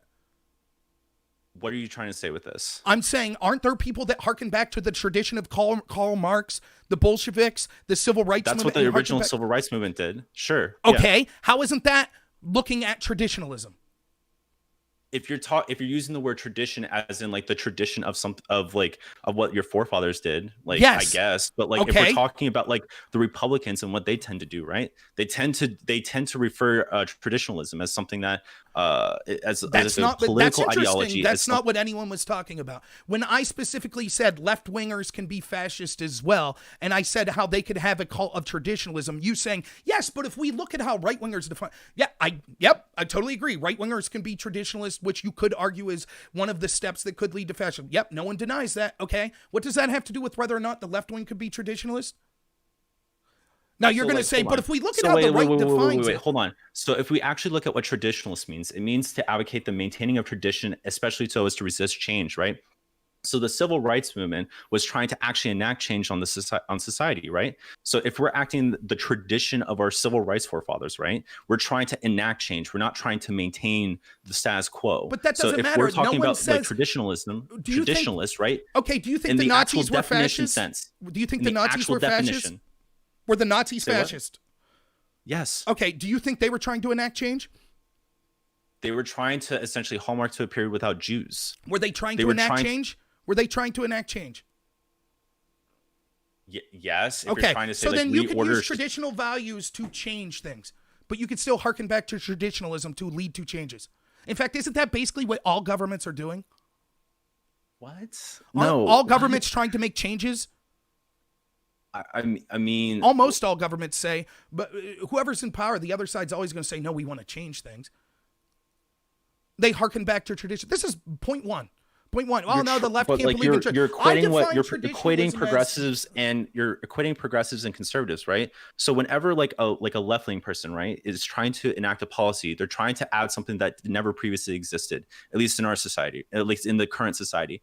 typically when you're talking about conservatives, right, and their values, they're trying to regress society back to a current period. Not saying that it may not be for better or for worse. How are they trying to? That is not what they're doing. They're not totally. They're saying there were good things in the past that we should try to reach for, but they're not saying that we need to totally change the past. For example, show me a conservative that says that we should go back to a time when women couldn't vote. Oh, okay, that's a straw man there, though. Like, that's not some people that it is completely a straw man, right? So like the thing is that like if I'm trying to talk about like what conservatives are trying to do, right? They're trying to dismantle structures such as like the EPA, and so that the EPA before when we had EPA protections and like at least the waterfront, right? That was a better time, or at least that's what their policy is trying to do, right? So that's an example of like conservatives trying to harken back to a period when there was less environmental regulation. I get it now. In fact, Joe Biden's a conservative because they talk repeatedly to harkening back to a time of Obama before Trump. So I get the conservative values of the Democratic Party, right? That's what they talk about. Trump's been such an extreme change. He's changed everything about how our conservative to you then. Like what do you to define the Obama as a conservative? era? To the Obama. What is a conservative? To me, I'm not talking about what the definition of conservative is. I'm pointing out the absurdity that's saying, oh, anyone who wants to harken back to a time of a past is a conservative and a traditionalist, which that's the only way that you could lead to fascism in this sense, in point one. That's absurd. Like I said, almost every government talks about wanting to change and harkening back to a time when they were in power, when things are better. Why is it that we only look at... can you really make the argument that the Democrats haven't almost exclusively been making the argument that Trump is a radical shift from how policy is normally done? And we need to get back to a time of normalcy that was before Donald Trump. I mean, yes. I mean, yeah, I will agree that the Democrats have been constantly doing that. And I'm saying so that, then my point that started this whole argument that you said I'm misrepresenting, where I said, okay, we're talking about point one. Yes, the left can engage in this too. So do you? No, but you're actively not acknowledging the fact that like when we're talking about like what right wingers want to do, right? They want to harken back to a period of like they essentially go back. They harken back to essentially like the 50s and 60s era, and trying to say that like this was an idealist time, right? Listen, left wingers can't harken back to tradition because we'll just define it. It was what right wingers want. Yeah, I guess that makes sense. I could play this game too. No, I just define everything as what left wingers do. Nope. Go ahead, say something. Oh yeah, well if you define it as just what left, you can't. I don't allow you to talk about conservatives because I'm just talking about definitions of liberals now. Just talking about left wing definitions. And you'll say, but wait a minute, what about the right? Oh, no, we're just talking about left wingers. So the right can't be fascist because I say we can't talk about it. We'll just define terms in the terms. No, but like the thing is, fascism is an inherently hierarchical structure, right? So like with fascism, right, what you're trying to do is you're essentially trying to forcibly put people into their place, right? So if you look at the Nazis, right, if we both agree that they're fascist, right, they're trying to say that like Jews have no place in society. So when we're talking about like left wingers, right, we're trying to essentially dismantle hierarchy and trying to equate make people equivalent, right? That's not at all what you're doing.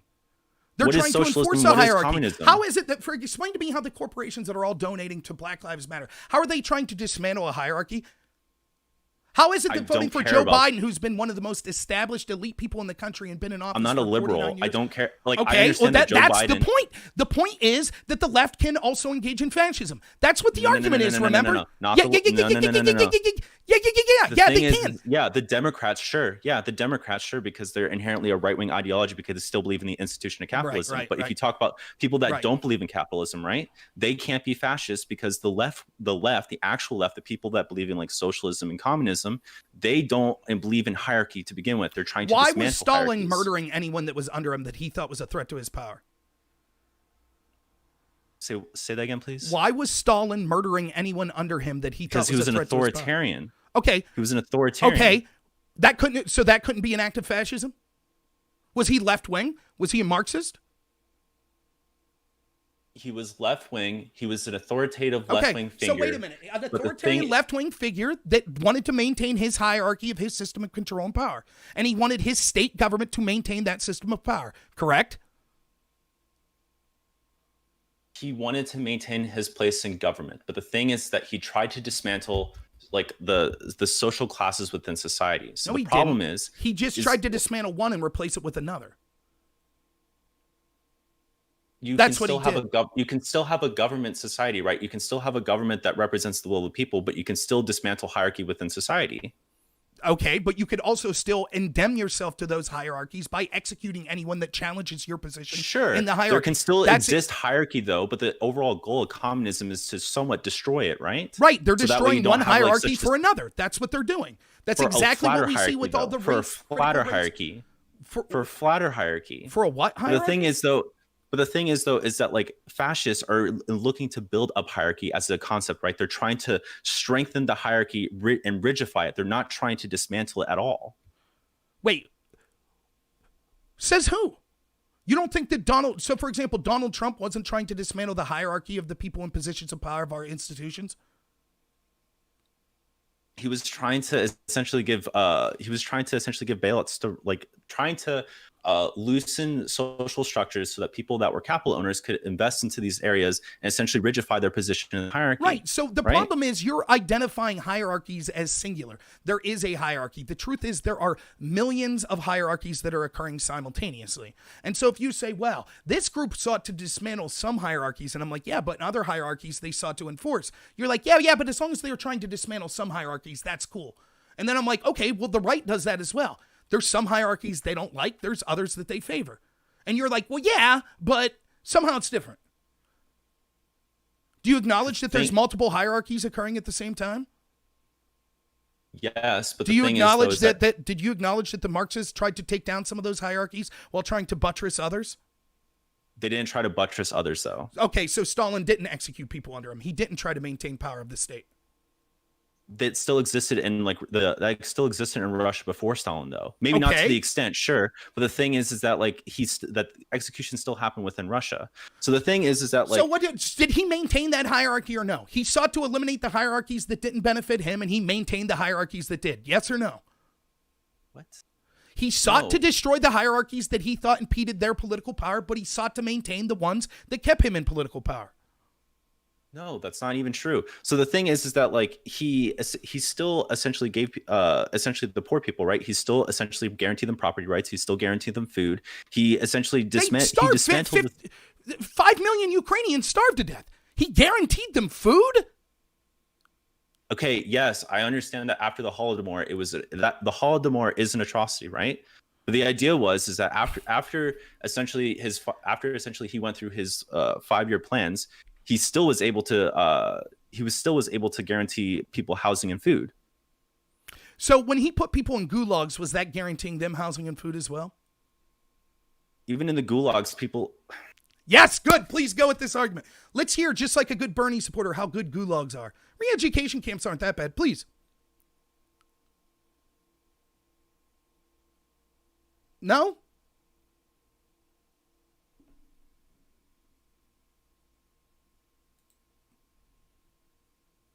You gone? No.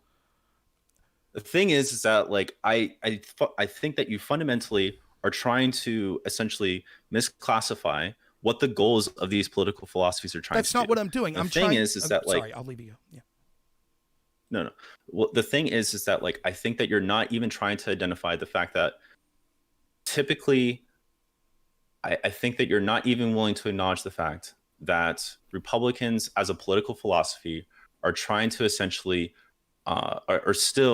they're trying to fundamentally idealize a specific period in time, right? And the thing is that like I think that I don't think that you're exactly willing to concede the fact that is necessarily the political goal of the party, right? So like if you look at Trump's speeches, right, he talks about like the strength of America and the industrial era, right? I could concede this. It means nothing to the overall argument. I think that what they're doing is harkening back to there was a lot of great things that were great in the history of this country that we should lost sight of, and we should strive to get back them, but we shouldn't totally go back to the way those systems were. So if we talk about the wealth and the boom that was occurring in the 40s and 50s, we should seek to achieve that and appreciate people that work hard, and the fact that we could have the middle class with a one-parent working family and the other parent could stay at home, and we had a strong nuclear family. However, we don't want to return to Jim Crow.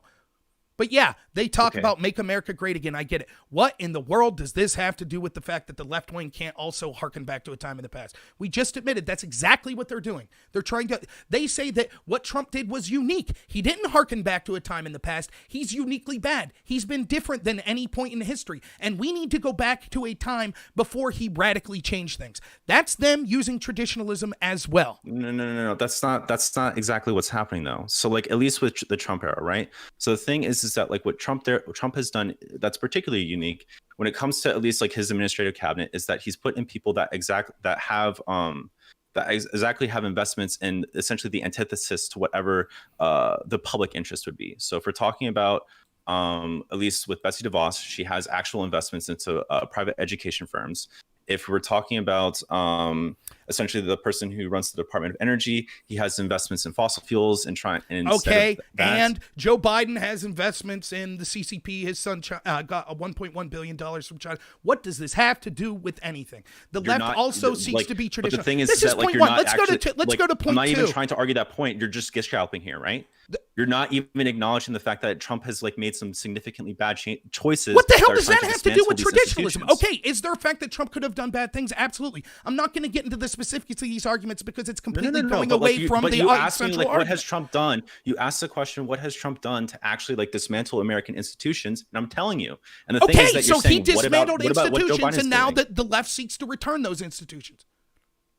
Yeah. Okay. Yes. So then they have a tradition as well. They say there was a time in the past that was better under Barack Obama. No, we want to return but the thing to that. is like, and you say no, that's that, like, different. Their traditions. Okay, going on to point two. It was actually Trump's policies going that to point dismantled two. these institutions. Rejection of modernism. Can you tell me who the postmodernists are? Is that a right wing or a left wing philosophy? So you're talking about like a rejection of the Enlightenment period? Yes. So like what is Enlightenment thinking to you? Enlightenment thinking is the idea of the scientific reasoning of kind of the idea of the West is the best, that there's a certain way there is a truth of modernism, right? So the modernists believe that there is a capital T truth. I don't agree with that West is best philosophy. Okay. I think that that's what the Enlightenment was. It said, okay, the West is the best might not be the best way to put it. They said that there is no such thing as cultural relativism. There is a culture that we should strive for. There is a capital T truth, that we should use a scientific method, that we should use kind of these values. Seek truth. Okay, yeah. So okay, here's the thing. So like, real quick. Who are the postmodernists? Are they left or right? What are you trying to say by postmodernism? Like what do you mean by postmodernism? Thinking, like Michel Foucault, like critical race theorist, like all the people in feminism, the postmodernist thinker. Are they left wing or right wing? Wait. So okay, you're saying a lot of different things here, and you're just trying to say that who the hell rejects the Enlightenment? Like, I get that you're avoiding the question. What group right now is talking about the Enlightenment being racist? I'm trying to get you to clarify what the hell you're saying. Okay, I'm trying to get you to clarify. Do you know what the saying. Enlightenment is? Did I not explain what I think the Enlightenment is? Okay, so who's rejecting the Enlightenment? Is it Trump? It's not. To reject the Enlightenment and to like advance the idea, to essentially build upon the ideas of the Enlightenment, are two different things. So postmodernism in itself isn't trying to reject the ideas of the Enlightenment. So we're done here tonight. I get it. I see how each one of these will go. So we're going to be done. So when we talk about, Eco talks specifically about, let me bring this up so everyone can see just how inane this is. Eco talks specifically about the rejection of modernism, the movement that calls themselves postmodernists, the movement that literally is saying that the Enlightenment was racist, the movement that's literally saying that you say, oh no, that rejection of modernism is okay. You're literally rejecting all of academic thoughts. You literally have been rejecting academic thought, and you like essentially alluding to a cabal here. You were doing that past in the stream. So my question is like, who's trying to reject the ideas of the Enlightenment? You're just trying to say that like rejecting any sort of like academic thought in science. No, I'm not saying that. I'm saying academic thought. Where did I say that? Where did I say reject all academic thoughts? Tell me when I rejected it. Go, please point it out. Where did I say it? You literally question gender theory, right? And that's part of academic thought. That was part of like humanity. That was I get it. So if I question something that's in academia that's against the Enlightenment, then I'm questioning the Enlightenment. No. But the thing is that like, if there's ever like what I tend to recognize, at least within right wingers, right, is that there is studies that are essentially contrary to whatever people believe. For example, whatever the Black Lives Matter movement, right, talks about racial inequality and how there's actual economic disparities between Black people and white people in America. That is rejected because it identifies race as a part of this issue. So my question is like, why are like whenever I see this is absurd. This isn't absurd. So you say if you don't agree with my supposition, if you argue with facts against it, then clearly you're rejecting the Enlightenment. The group that says the Enlightenment should be rejected. Your argument is if I reject the group that says we should reject the Enlightenment because it's racist, then I'm rejecting the Enlightenment. Wait. We should reject the group that rejects the group that says the Enlightenment. What are you trying to say? I'm saying that we've seen people from Black Lives Matter say things like STEM is racist, say things like the Enlightenment is racist, say that we shouldn't be looking at those things. Yeah, that's what they say. There are racial disparities within STEM. That's different than saying STEM is racist. That's not what's going on. You don't know what you're talking about. Where are people saying that STEM is racist? Where have you actually seen people realistically quote that say that STEM is a racist institution? You haven't seen the 2 + 2 = 4 is racist thing? No. Where are you finding these things? Like what person with actual academic credibility is saying that STEM is racist?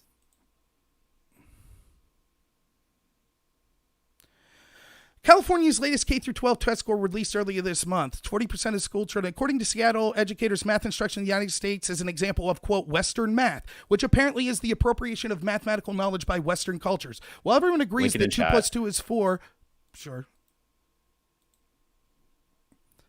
I'm sorry that you're unaware of what's going on in academia. I'm sorry you're unaware that all sorts of critical race theories. I dealt with this every day for 4 years in academic debate that said things like the ideas of logic are racist because what's that? As an undergrad. Like the thing is that like what the hell does that have anything to do? You're essentially dealing with things that have been like essentially proven that are considered like is considered fact. You're not necessarily actually trying to grapple with like what is considered cutting edge, at least when it comes to what is going on, at least within your respective subject. You're just essentially relearning what has been considered proven theory. I don't know what you're talking about whatsoever. You have no idea what I did in academic debate. It had nothing to do with being an undergrad. It had to do with competing with some of the most intelligent people in the country at the highest level in debate that are reading some of the highest critical race theorist authors that are out there and feminist authors that talked about exactly the problems of people like bell hooks, right? That talked exactly about how the problem of Western education and how concepts like science, technology, engineering, and mathematics was a foundational principle in Western thought and white supremacy because white people think differently. And the ideas of the scientific method are not geared toward the way that people of color think. So the ideas of the Enlightenment are racist. If you aren't aware of that knowledge, I'm sorry. But to come on and act arrogantly like, no, you're an undergraduate, so you don't know what you're talking about. You're a PhD in mathematics. You know nothing about the humanities. So please don't act arrogant like you all of a sudden know what you're talking about. I'm saying is that like typically it takes a long time for people to actually be able to understand like the actual cutting edge theory that goes on behind these things. So what I'm saying is that like to claim that because like you Here we go. No one's saying it. Math professors and educators at leading American universities have taken to Twitter in order to debate whether math is racist. Some asserted the objective mathematics is rooted in white supremacist patriarchy and white social constructs. The debate itself was rooted in George Orwell's dystopian novel 1984, in which citizens of a fictional totalitarian state believe that 2 + 2 = 5. Lori Rubel, who teaches math education at Brooklyn College, says the idea of math being culturally neutral is a myth, and that asking whether 2 + 2 = 4 reeks of white supremacist patriarchy. I wonder if she's a leftist or a rightist. What do you think? No serious, credible person at university saying this. That's what you just said like 3 minutes ago, right?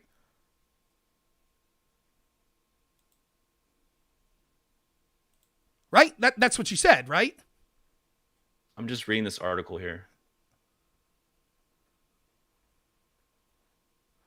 Spencer Bagley, a math professor at Westminster College, retweeted that assertion. Rochelle Gutierrez, who teaches social perspectives on mathematics and science education at the University of Illinois, responded to a tweet from a former educator claiming that the U.S. colonizes math. By now, it is well known, for example, that other cultures were using the theorem we call Pythagorean, yet we still refer to it within its name. This is colonization and erasure. Wait, where are you seeing anything about tweeting in this article here? I'm not seeing anything about tweeting in here. It's literally on the screen in the article right now. that you linked. Oh, this is a separate article. This is from Campus Reform. This is all over the place. Well, like I can't follow what you're saying if you don't link me articles here. I thought you were watching the video, so it's literally on the screen right now. I don't have There's the article. Again, my internet's fucked. I can't see the Okay, that's fine. I thought you were watching it.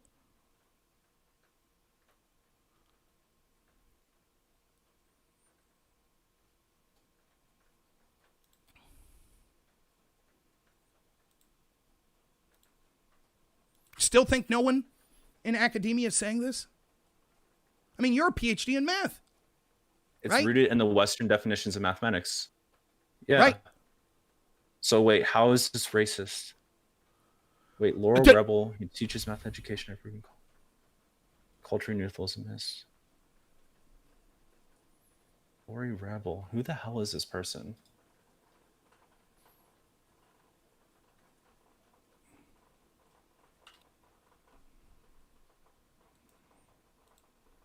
What's it matter? No one said it. That's what you said.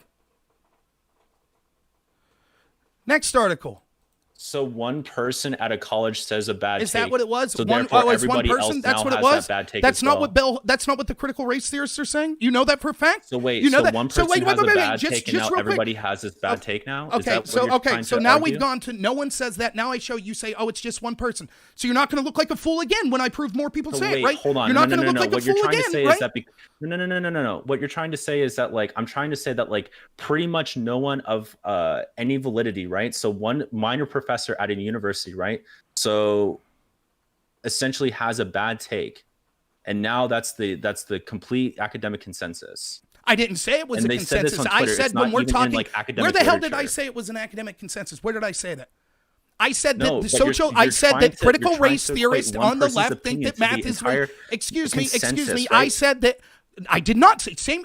You're just putting words in my mouth. I said that the people that are rejecting STEM, the people that are rejecting the Enlightenment, are people like critical race theorists on the left. They're the postmodernists. They're rejecting modernity. So this Okay, is representative of all next critical next race article. theorists. Two national You're saying that mathematics this is indicative organizations. of every Excuse single me. critical race So theorist. okay, so we proved you wrong when you said no one said that. That No, article no, I no, just you linked haven't. No, You no, just no, said- no. you I just did. gave me You a said specific no one example. said this. There's no You said- academic consensus. You This is on said Twitter. no This one is a said tweet. this. You gave me a You fucking said no tweet. one said this. You You said no literally one gave me a said this. fucking tweet instead of actual fucking actual. You said no one said it. I just showed you a professor had said it. Then it says another No, no, no. professor A stood up single and said, profe- yes, I a agree with that. Professor on Twitter. A single professor on Twitter said this. It's That's not not. even I just showed consensus. you. It doesn't matter if You it's gave me academic the consensus. opposite, I told you essentially. that people were saying this on the left. Now you said just no one gave was me saying. a singular person's opinion. Okay, so you admit that you were wrong when you said no one said this. No, like it's not. Or do you admit you were? It's Did not you say no even- one said this? Did you say no one says no this? no one's actually still saying this. If one person said this, right, I can say that I believe that. All right, goodbye. I believe. Next article. Liar. No one says it. One person said it. Well, that's just one person. Two national mathematics organizations are on a mission to prove that math education is unjust and grounded in the legacy of institutional discrimination. The National Council of Supervisors of Mathematics and Todos Mathematics for All ratifies social justice as a key priority in the access to engagement with and advancement in mathematics education for country's youth. The group declaring that a social justice stance integrates and challenges the roles of power, privilege, and oppression play in the current systems of mathematics education. Just one person, these two organizations. The president said the math professor at Emporia State and multiple professors on board with TODUS. While the organizations hope that math can be used as a tool for social justice in the future, they also believe that math historically perpetuated segregation and separation, asserting in their Georgia statement that mathematics achievement, often measured by standardized tests, has been used as a gatekeeping tool to rank students by race, gender, class, in elementary school. Citing the practice of tracking in which pupils are sorted in academic ability, they say that historically mathematics and perceived ability to learn mathematics has been used to educate different societal rules.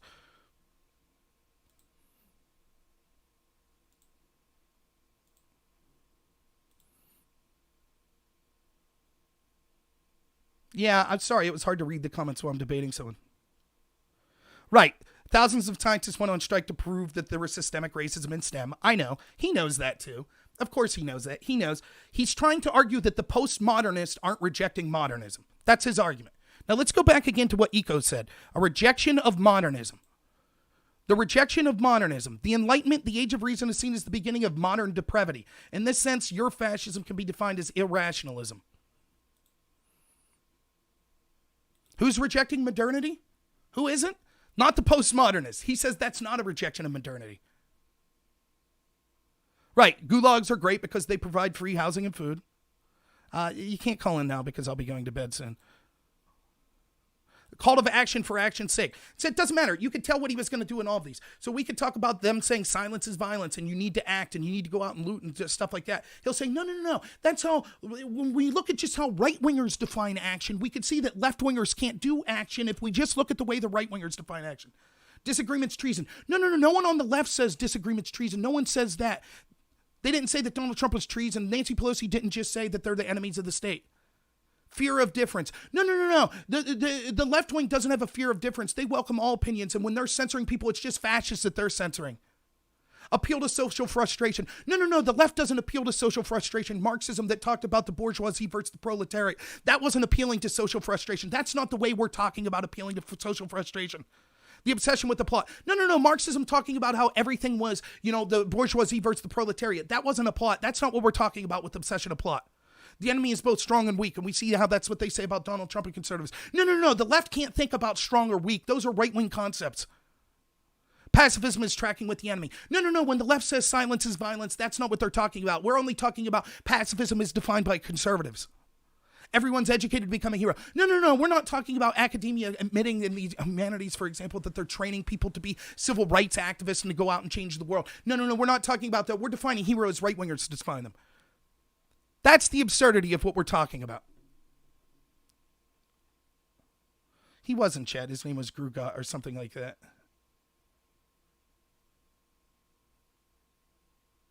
Right. Mainstream academia is inherently leftist, rejection of Western civilization and the Enlightenment. We know this. Even left-wingers like Brett Weinstein talk about this all the time, about how insane left-wing academia has come at the rejection of modernity and the rejection of the Enlightenment. He talks about this all the time. For example, they're against free speech. That was one of the values of the Enlightenment. We can see that they're totally against that. They say, no, it's hate speech.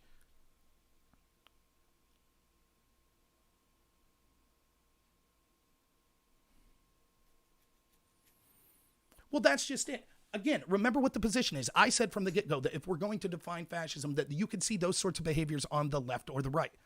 The same with racism. I say that all of these bad things could be done by either side. The left continually wants to say, no, only the right can do that. It's nonsense. But that's the kind of stuff you get. So there's someone that will make a defense for it's okay to bully people, it's okay to censor them. Right. Wildfires, everything harkens back to racism, of course. Now, I'm not denying that certainly, I admit right out of the gate, I even said, yes, the right wing harkens back to a tradition more than the left wing. That's the very first thing I said when I went through Eco's list. But certainly the left could harken to tradition as well. How insane do you have to be to say the left can't have tradition? And this idea of, let's talk about this idea for a second, that conservatism means going to the past and liberalism means going to the future. Liberals talk about this and they say, that proves that liberalism is better, but not really, because change for change's sake isn't a good thing. We need to have a fine balance of understanding the traditions and the importance of the past and many of the values that are important, but also moving towards gradual change. So a mix of conservatism and liberal values are positive. For example, we could see ideas like slavery that were antiquated were terrible, but ideas that we associate with the past, like families, which he says, hearkening back to families, is a sign of fascism. And that's what you have to listen to what these people are talking about. So if you talk about the importance of family, you're hearkening to fascism. That's his argument.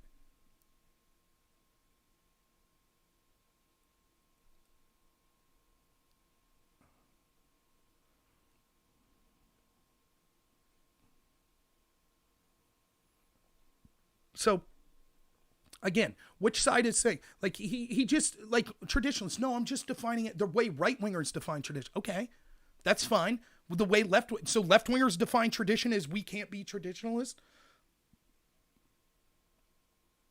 So, all right, I probably have to go here soon. First off, did anybody subscribe to me on Twitch? If anyone subbed to me, thank you so much. I really appreciate it. Yes, capitalism is preferable. We could see Marxism. They talk about the glories of Marxism and the positive changes. And you could see how during that, you see the little mask slip off, right? You notice how you see that? In their zeal to defend Marxism, he says, but everybody got food. It wasn't a system of hierarchy. How could you say that? A system that executes people that seek to dismantle your power, and you say that's not hierarchy? And then he actually started to saying, even in the gulags, people got food. So I guess if all the right-wingers decide to jail all of the left-wingers, But feed them all, that's not fascism. That's not fascism. They're getting meals in jail.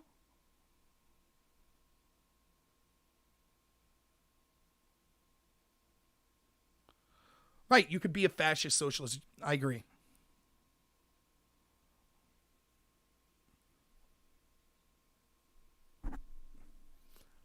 So, yeah, good sport coming on Grout, but your filibuster and inane nonsense isn't flying. But it's a good example of people that think they can argue obvious positions. The party that embraces the Enlightenment. Like, first off, the Enlightenment is tradition, right? It is a tradition. You constantly see the embracement of the ideals in the Enlightenment by the right wing. You constantly see it. It is a tradition. He literally is arguing the modernist, the people that believe in the Enlightenment, don't believe in the Enlightenment, but the people that call themselves postmodernists, that call the Enlightenment racist, believe in the Enlightenment. That's literally his argument. Gulags were good because they fed people. Postmodernists are actually the modernist, and the modernists are actually the people that reject modernism. That's what academia could do to your brain. Do you see? Someone who thinks they're so smart that they're making positions like that. The left can't believe in tradition. Well, what's tradition? It's hearkening back to a previous time. Now, haven't we seen the Democrats over and over say, Trump is unique. He is the worst president ever. He has dismantled the political norms in the country. And he's like, yeah, but he dismantled the political norms in a traditional way. Okay. Anyone could do this. Anyone could talk like that. Just circular reasoning. Well, wait. I changed the definition of the word to mean, so when first I say, well, it's hearkening back to a previous time. Okay, Democrats want to hearken back to a previous time because they say Trump's been a disaster and he destroyed all of our political norms. So they want to hearken back to the times before that. They even talk about George Bush was okay. We just need to get rid of Trump and what he's done to destroy political norms. Then when you say that, he says, no, that's different. That's different.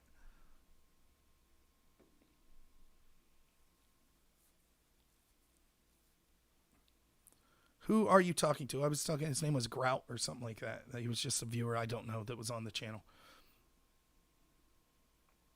He had a PhD in math, though.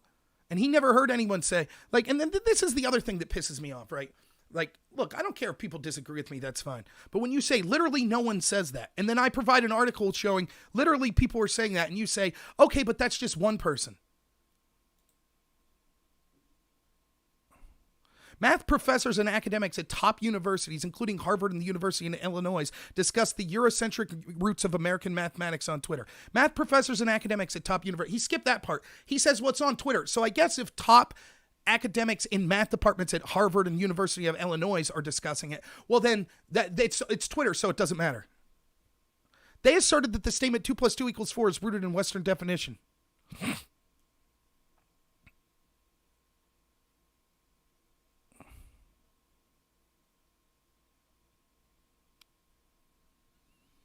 Well, let's go on. Let's go. He said one person. Judge for yourself.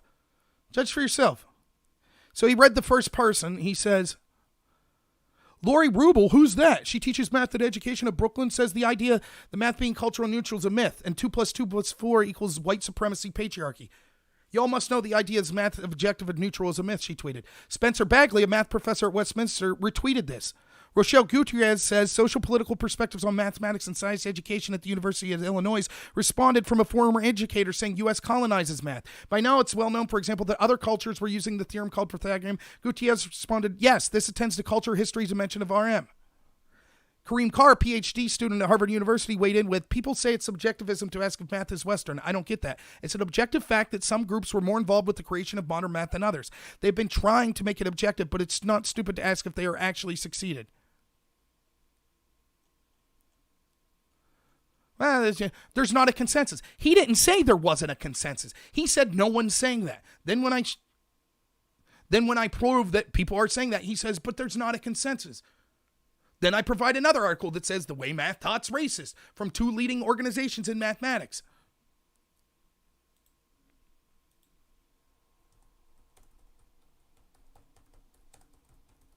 Let me see if I can find this article in.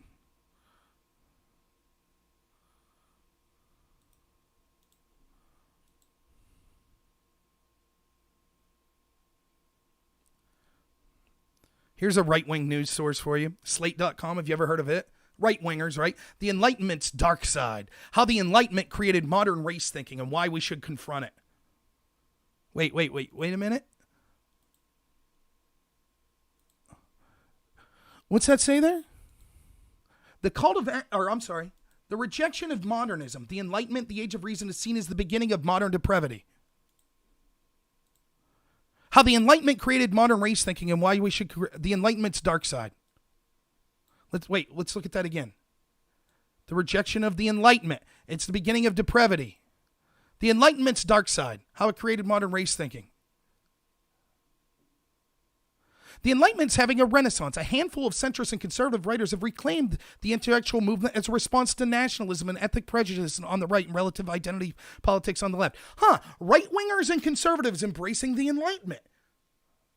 Among them are Jordan Peterson, Steven Pinker. And they're telling the Enlightenment's a straightforward story of progress with major currents like race and colonialism cast aside. But even as they venerate the Enlightenment, these writers actually underestimate its influence on the modern world. At its heart, the movement contained a paradox. Ideas of human freedom and individual rights took root in nations that held human beings in bondage and were in the process of exterminating native populations. These weren't incidental developments or mere remnants of earlier prejudice. Race as we understand it, a biological taxonomy, is a product of the Enlightenment. You get that? You get it?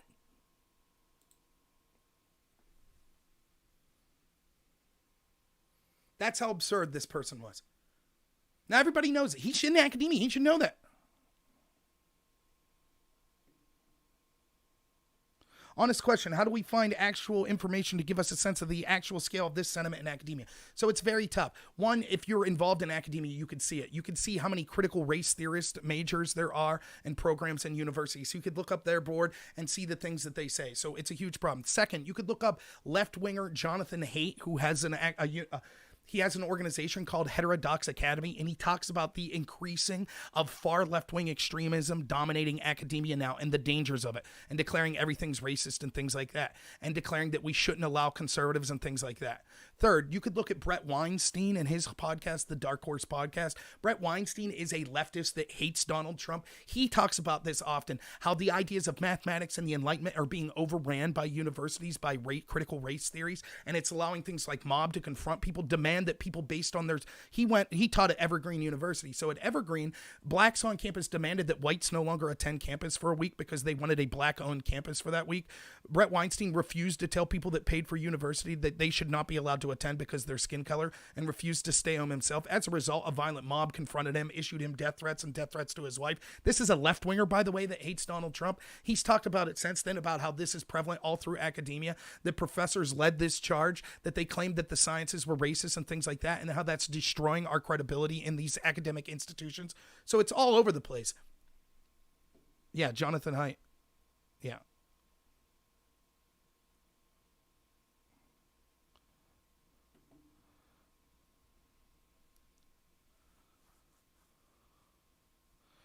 Name one common in the 1800s, Jonathan Haidt. I don't think that's what people are saying. Yeah, no problem. But that's a solid question. But it is prevalent. It's absolutely prevalent. We see it on the left that's coming in academia. Again, I'm not saying that the right can't be fascist. I'm saying that when we look at the list that the left wants to talk about fascism, it's clear that many on the modern left meet many of these same definitions.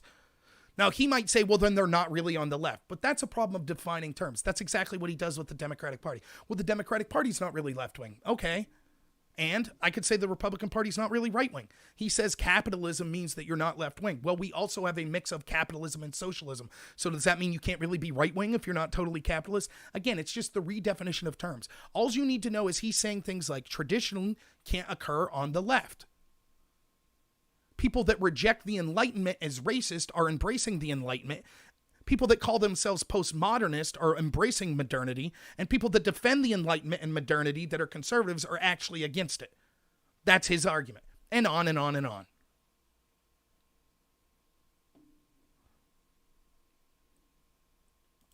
All right, I got to go to bed here soon. I do thank everyone for listening to me. Maybe I was a little harsh on him, but, I kind of think, oh, you know what? I just realized. I'm so sorry to the people on YouTube. I don't know that I've been seeing your comments.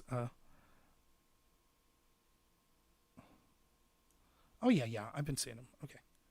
The YouTube icon just wasn't showing up. So, hey, thanks everyone for following me. I really appreciate it. I would really like if you would consider following me on DLive or Twitch. I'm trying to go those communities. You can subscribe to me on there. I'm trying to put out content more often. I stayed up way too late tonight yelling and screaming, and I shouldn't have. But look, the point wasn't to get into this conversation of fascism. It was just something that came up. But you can see an example of how this occurs on the left. And this was a good example. Again, I'm saying that both sides could be fascism, or even if you want to define it as you have to be right-wing to be fascist, both sides could engage in fascist-type behavior. For example, this would be a person that says, no, Antifa is not really fascist because they call themselves Antifa. It's nonsense. It's stupid. They're using fascist tactics. That's the problem with fascism. The problem was how they acted. That was the problem. They acted by gassing Jews. They acted by silencing people that disagreed with them. Those were the real problems of fascism. Not, oh, you embrace the family, therefore you're a traditionalist and possibly a fascist. This is the sort of nonsense we're talking about. This is what Marxism leads to. It leads to Black Lives Matter, saying we're against the Western structures of the nuclear family. The Western structure of the nuclear family is one of the ideas that came out of the Enlightenment. Why do you think they say Western? The Enlightenment was Western.